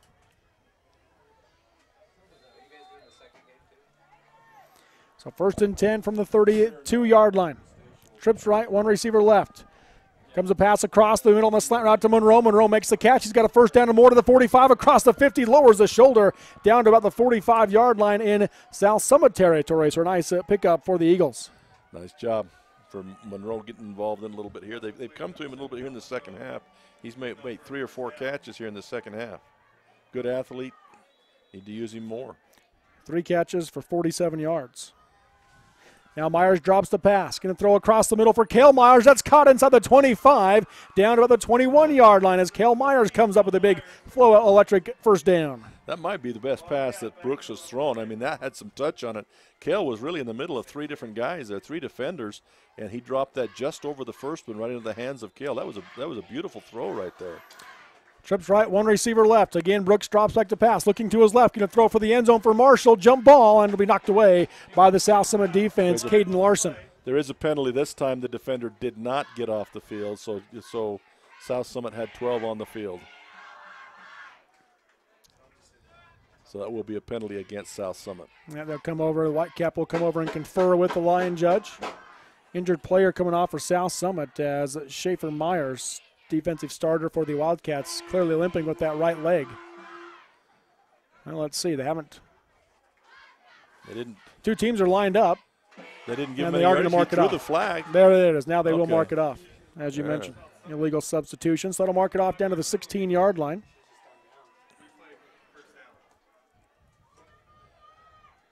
Make it first in at 5 from the 16 for Millard. Trips right, one receiver left. Dropping back to passes, Myers throws for the end zone to Tice Davies. Davies goes up, makes the catch. Does he have it? Yes, he does. Touchdown, Eagles. And that's the advantage we've been talking about the whole game. 6'5" with jumping ability and long arms. Give him the ball up there. Made it a nice job there for the touchdown. First time the Eagles have been in the Millard County Credit Union end zone today for low interest rates on auto and RV loans, online banking, and convenient mobile banking. Millard County Credit Union in Delta and Fillmore. So now I'll call on to kick the extra point. Going to make it 34-10 here with 5:05 to go in the game. Snap is a little bit off, picked up by Myers. The hold is down, kick is up, and good. So with 5:05 to go on the Intermountain Hospital scoreboard, it is South Summit 34, Millard 10 on the Mid-Utah Radio Sports Network and Centricom Channel 10. You've seen Zions Bank's name at sporting events, performances, and fundraisers. We're just about everywhere. Your children and grandchildren see Zion's dedicated employees in their classroom, teaching them how to save. We do all this because we have skin in the game. We support South Central Utah because we live and work here too. So we're as committed to this community's future as you are. When it comes to choosing to bank at Zion's, rest assured you're selecting a company dedicated to bringing value to South Central Utah's businesses, individuals, and families. ZionsBank.com, member FDIC. National Vinyl Products of Nephi has been a part of Juab County since 2004. The management and staff take pride in supporting the students of Juab High School in the game and in the classroom. The company manufactures high-quality vinyl fencing for a host of uses around the state. If you're 18 years of age and would like to join the workforce at National Vinyl Products in Nephi, please send an email to jobs@nvpfence.com. That's jobs@nvpfence.com. The entire staff and crew at National Vinyl Products wish the Wasps the best of luck this season. Well, we've got South Summit looking like they're well on their way to their 6th straight state championship appearance. North Sanpete with a 23-7 lead over Morgan, looking for their first ever state championship appearance in football, and a 23-7 lead over Morgan with 4 minutes left. Congratulations to them. That's a great job for North Sanpete.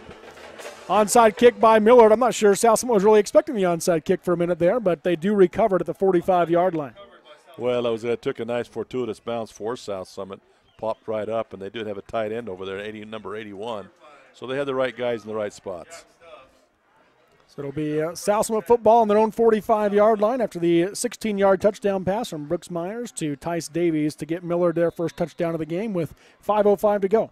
Now, most teams at this situation would just sit on the ball and take all the time off the clock they possibly can. But South Summit has not been necessarily known for that. They do bring in Hagan Miles as a tailback. So they do have Miles in the backfield now instead of an empty set.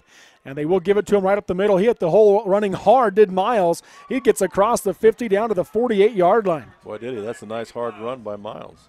Good job. He's trying to say, hey, put me in more. Yeah, let me play. 7-yard gain for Hagan Miles. 2nd down and 3, cross midfield to the Millard 48, excuse me. Same formation, 2 receivers to each side. Miles the tailback. Shotgun formation for Atkinson. Gonna let that clock run down inside the 10-second mark, and now a flag will come in from the referee, and it's gonna be false start on South Summit. And Miles, I think, went early on that one, and he nearly went early on the last one trying to hit that hole hard. He's excited. You get a chance to pack that ball, he wants to get his name in the record books. 11 penalties for 63 yards on South Summit in this game. Millard with just 4 penalties for 46 yards. So second down and about 8 now for South Summit. Same formation. Miles the tailback. Takes the snap, looking for the quick pass. Going to throw in the slant route. Intercept, no, through the hands. Austin Burriston had it and couldn't hold on. Falls incomplete. And that's the one Millard needed to maybe get back in this thing, because that's a possible pick 6 right there. Burriston faked the blitz. He came up in as a free safety. He came up into the formation, and I think Atkinson read that, thinking that the slant once again was going to be there. But at the snap, Burriston backed out of it. So he backed right back into the zone where the pass was coming, and it hit him right in the hands, and he really only had one person to beat, and he had a couple of helpers out there to block for him. So that very easily could have been a pick 6. 3rd and 8. Here comes the blitz on the far side. Hand off to Miles. Miles hit, able to keep the legs churning, gets back to the 50, but no more. A 3-yard gain to make it 4th and 5. Brought the blitz off the outside hard. DeGraff and Reed did hit the quarterback Atkinson, who went sprawling, but they did not get the penalty call there that time. So 4th and 5. Looks like they're going to go for it on 4th down here. 3:48 to go in the game. 34-20 or 34-10. South Summit with the 24-point lead over Millard. Danzy goes in motion left to right. And hard count, and they got Millard to jump this time, and that'll give them enough for a first down to the 45-yard line in Millard territory. Yeah.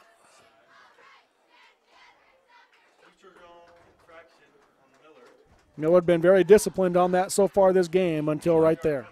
Till that time, yeah. And that's all they needed for a first down. And if they choose to run it, that's another minute or 2 off the clock. So 1st and 10 from the Millard 45-yard line now for South Summit. 2 receivers deep side. Miles the tailback. Atkinson in the shotgun formation. Takes the snap, gives to Miles. Miles bounces left side, broke through a tackle, has a first down and more to the 35-yard line, inside the 30, nearly down to the 25-yard line for a big 20-yard pickup. Give me the ball, coach. Let me run. Did a good job there as he broke the first initial line of scrimmage. Bounced to the outside. Did a good job. Kind of wonder why they don't use him more often. Yeah. He runs well. He's a big kid and runs does. well. He comes out of the game now. Danzy now the tailback for the, or no, that's not Danzy. That's going to be, it looks like back there, Dylan Teraldi. Dylan Teraldi. Okay. You'll take my word for it? Well, it's a Y to start with, so. And they do pitch it out to him, coming to the near side. Got a block inside the 25-yard line, down to the 23-yard line. Myers and Alan Hernandez on the tackle outside. Long ways for Alan Hernandez to come to the outside there. 3-yard pickup. Makes it 2nd and 7. 2:43 to go in the game. 34-10. South Summit with the lead here in the semifinal football game. Going to send Danzy in motion. Atkinson takes a snap, gives the handoff in the middle again. This time brought down as, let's see, is that making the play there for Millard? Danny Garcia at that time. Danny Garcia after a 1-yard gain down to the 22. He usually makes a lot of plays. We haven't called his name until just now, and I think because of some alignment situations, they've had to use some other people in place of Danny. So 3rd down and 6 for South Summit. The thing that they're doing, they're running the football, but they're not letting the play clock wind down. They're still just snapping the ball at 20 seconds on the play clock. Yeah, they're not using the full time, are they? Atkinson rolls to his right, looking to pass downfield. Heavy pressure coming. Lund there. He's able to escape, throws across the middle, and that's going to be intercepted. No, they say hit the turf. Kel Myers dove for it. Check Looked like he had it, and they're going to say that one hit the turf. Check the replay. Take a look at the replay here as Myers dove for this one, and might have just slipped through his hands as they hit the turf. Yeah. So that'll make it 4th down and 6 now for the Wildcats from the 22-yard line in Millard territory with 1:50 to go in the game. Up 34-10 on the Intermountain Fillmore Community Hospital scoreboard.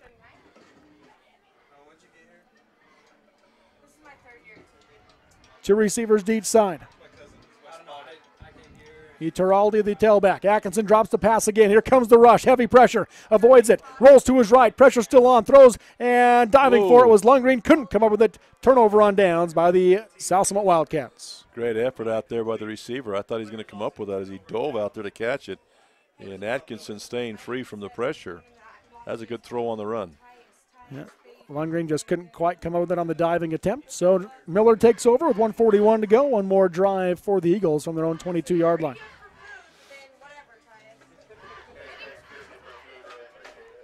We've got some discontent going on up here in the box here. We may have to call for help up here. Eh? 1st and 10 for the Eagles. Trips left, one receiver right. Myers on the quick pass goes to Kel Myers. Kel trying to get the edge. It goes in between the defenders across the 25 to the 27-yard line for a 5-yard pickup. Over 200 yards passing in the game for Brooks Myers. Kel Myers now with 42 yards receiving on 5 catches. 2nd and 5. Twins to each side, one back in the backfield.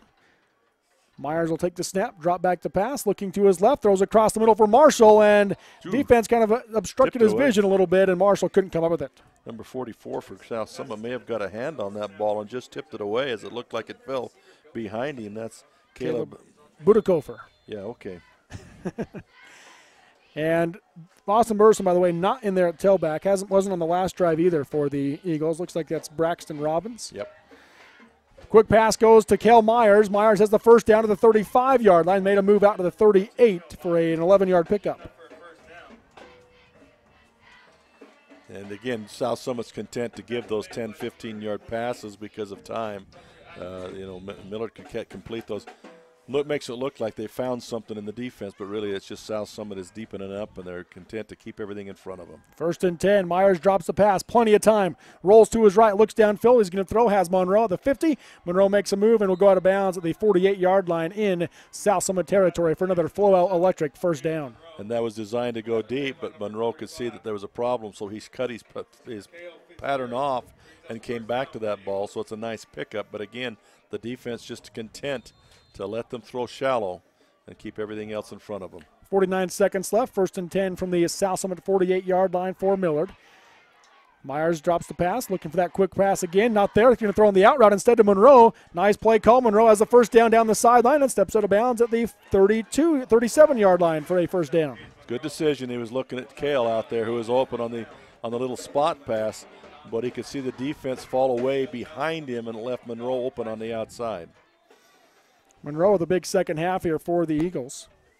He's got now 5 catches for 72 yards, all in this second half.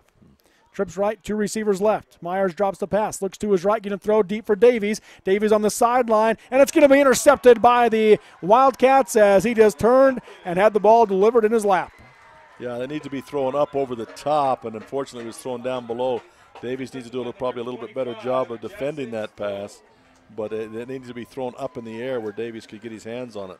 Budakofer with the interception once again for the South Summit Wildcats. Talked about a minute ago, knocking one away, and has the pick there. So that'll pretty well put a bow on it for the Wildcats as they take over on their own 8-yard line with 41 seconds to go in the game, leading 34-10 over Millard. Yeah, I believe that's probably safe to say that now. So 1st and 10 from the 8 for South Summit. They'll go 2 receivers left, 2 receivers right. And I think it's a new quarterback now for the Wildcats. That is, don't have him on the roster. Penalty flag down. I think there's a illegal participation. Millard's got a whole lot of white shirts on the field. Well, it helps to have an extra guy. There were times they probably could have used that 12th man too. So pick up 5 more yards for South Summit, bringing it out to the 13-yard line now. Proving that the official can count. I say that again because the 2 officials sitting next to me. I don't often get a chance to pick on officials up close and personal, so this is a chance. So. Hand off to Tiraldi again. He'll get across the 15-yard line out to near the 18, which would be enough for a first down if that's where they mark it. And it looks like that's going to be the case. Going to have the Floel Electric first down. 30 seconds to go in the game here for South Summit. Could be the last play here. 22 at quarterback. Don't have him on the roster for the Wildcats. Takes the snap. Going to hand off to Tiraldi again, and he'll get across the 20 to about the 21 or 22-yard line. 21-yard line, that should do it here. They can run out the clock. Well, they're going to call a timeout. I think he wants to get one more group of young men in the game. trying to get one more group of young men in the game for one play at least. Looks like that's the case. So they will stop the clock with 5.5 seconds to go. Yes.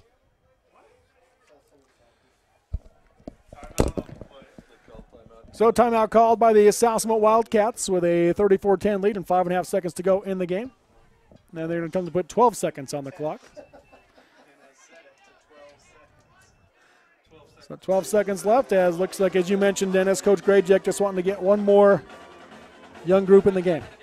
Well, he ran a whole group of young kids in the game. He's got so many on the sideline. You know, you get in a situation like that and give them a chance to play. They've worked hard all season long, and give them that chance. Even though it's only one play, you know, you're building for the future with that group of kids too. They got to know what it feels like to play in this game, so when they get here next year, they'll know.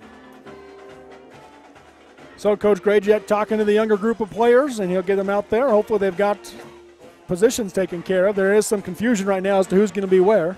Well, yeah, you may have to switch jerseys to make sure you got the right number at the right spot, but these are probably sophomore, look like maybe even freshman kids, so, you know, you get them out there and give them a chance. They do have 11 guys, though. That's the key number. Well, at least 11. 2nd and 7 for the Wildcats with 12 seconds to go in the game. Comes the snap. And handoff up the middle, going to be a loss of a yard as he gets taken down to the 20-yard line. That was one of the younger players who just got put in that carried that one. And that's going to be how this one comes to an end, as South Summit will advance their 6th straight state championship game with a 34-10 win over the Millard Eagles, as Millard with the season will end here with a 9-3 record in the semifinals. We'll take a break and come back with the Sunrise Engineering postgame show on the Mid-Utah Radio Sports Network and Centricom Channel 10. My name is Richard Anderson. I'm one of the general surgeons working at Central Valley Medical Center in Nephi, Utah. My trajectory was not into surgery at first. I decided to become a research scientist, but I had no opportunity to work with people. Since moving to this area, I have made lasting friends, lifelong friends, and I have enjoyed providing the same sort of quality surgical care that they can obtain in Salt Lake or Provo, but with more prompt and certainly more personal service. Looking for an affordable education? Come check out Snow College. Snow has the lowest cost tuition and housing in Utah. In fact, you can live in student housing for less than staying in your parents' basement and attending a university. At Snow College, it's all about you, where you get an individualized education and one-on-one time with your professors in very small classes, even as freshmen taking general eds. Come check out Snow College and see why it's one of the best two-year schools in the nation at snow.edu. Sahara Motors has vehicle deals too good to pass up. Ask for Cody Winnie and he'll show you that all new cars are priced to sell at invoice or below. Did I mention the awesome used car selection as well? Oh yeah, I just did. Get your vehicle running the way it should with Sahara Motors' team of Ford and Chrysler certified technicians. Newsflash, service techs from all over the state call the Sahara crew for help. So cut out the middleman and bring it to the source. Sales or service, Sahara Motors in Delta leads the way. Smithfield Hog Production Division offers excellent career opportunities right here in our area. For a career with growth potential, come join our team. Great jobs in all phases of animal production, starting at $12 an hour and certifications to $13 an hour in the first year. Smithfield provides a full benefit package including medical, dental, vision, 401k, life insurance, paid time off, and more. Click on smithfieldfoods.com/careers or call 435-387-6000. That's 435-387-6000. Smithfield, good food responsibly. We offer quick service on your loan request. We make our loan decisions right here at the bank. You don't have to wait for an answer from some out-of-town loan committee. It's one of the advantages of banking with hometown people. You're independent, so are we. Utah Independent Bank, member FDIC. Hometown people, hometown spirit. Hometown people, hometown spirit. And welcome back here to Timpview High School. Robert Lovell with you alongside Dennis Aldridge. And this is the Sunrise Engineering postgame show. Sunrise Engineering serving communities like yours all over the western United States. South Summit with the win advances to the 2A state title game to await the winner of the Beaver Grand game coming up next here at Timpview High School. So 34-10 is your final. And Dennis, your takeaway from this final game of the season for Millard? Well, I think Millard did what they wanted to do, defensively especially. Yeah, they scored 34 points, but a lot of that was late on big plays when Millard began to have to take extra chances. But I think defensively they did a really good job. And offensively, they moved the ball. They just couldn't get it in the end zone. And so that's what was the key that we talked about, especially after a half, was finish. And, again, the 6 times inside the 20-yard line, and they get a touchdown. But that one was a long pass. So, you know, they get out of 3 points essentially from inside the 20-yard line with 6 chances being in there. And that was the key to the game. You know, this should have been a game of both teams scoring 21, 27 points, something like that. That's where this thing should have ended up. And you know, really Millard had a chance to have easy 28 points on the board. Just unable to finish the thing. And, you know, you say South Summit came up big defensively there, but I just think Millard at that point in time in those situations maybe made some bad decisions or were indecisive. A little bit of pressure came on them, and I think they missed that opportunity. So it was a great game for Millard, even though the score doesn't reflect it. It was a great game. They did a wonderful job. The coaches did a great job preparing them and preparing a game plan that would give them a chance to win this thing, just unable to come up with it. We do have the Beaver Grand game coming up next right here on the Mid-Utah Radio Sports Network and Centricom Channel 10. They've put just 30 minutes on the clock in between these two games, so we're having an abbreviated Sunrise Engineering postgame show here.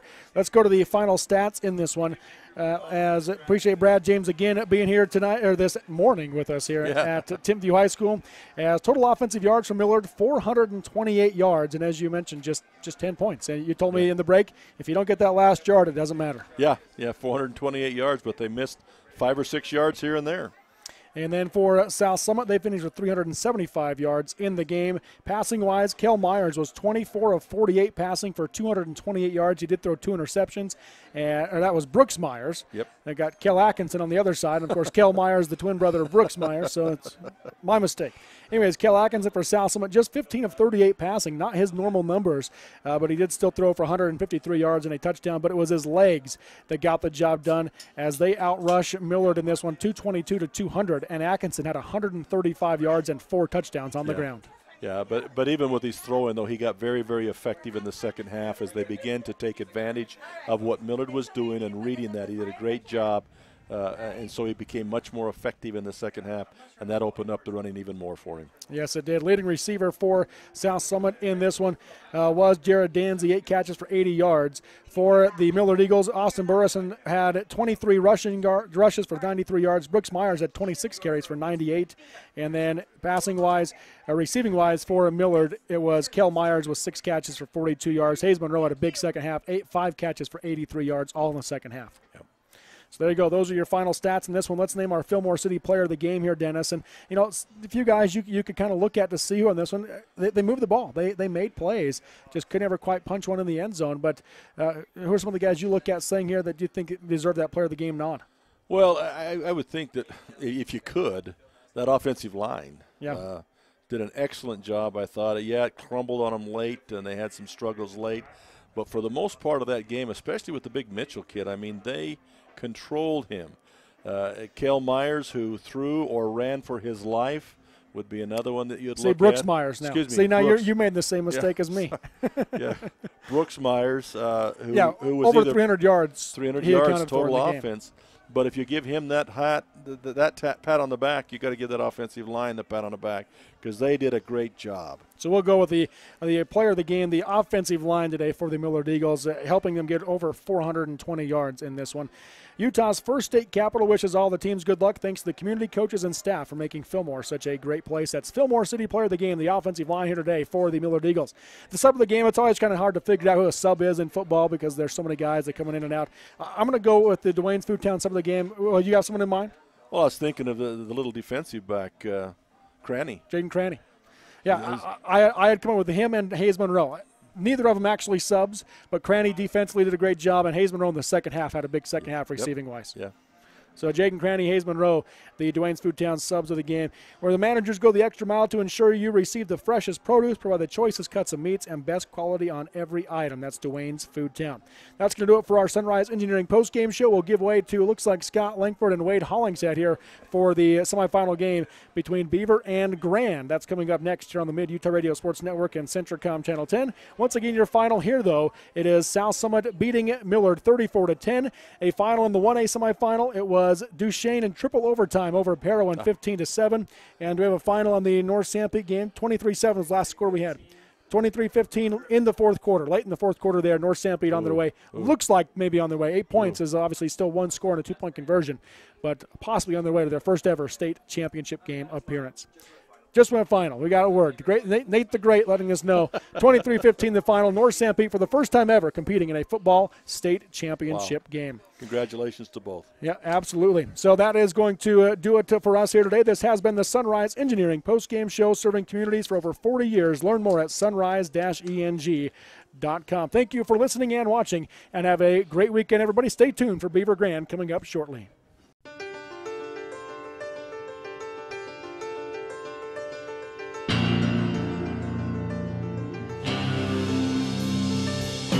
You've been listening to exciting high school football action on South Central Utah's sports leaders, Mid-Utah Radio and Centricom Channel 10.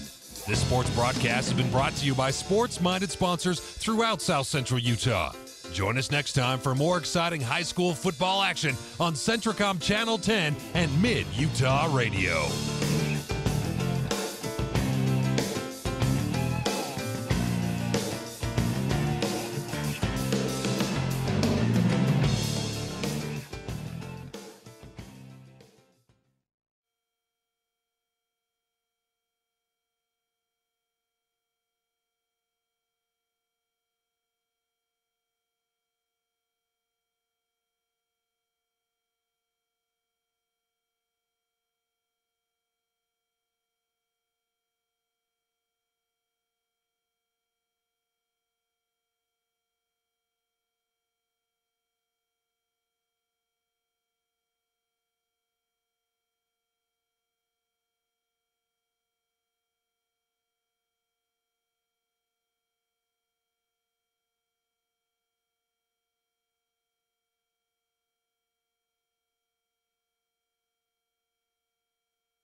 Centricom Channel 10 Sports and Mid-Utah Radio, the sports leader in South Central Utah, now present another exciting high school football game broadcast.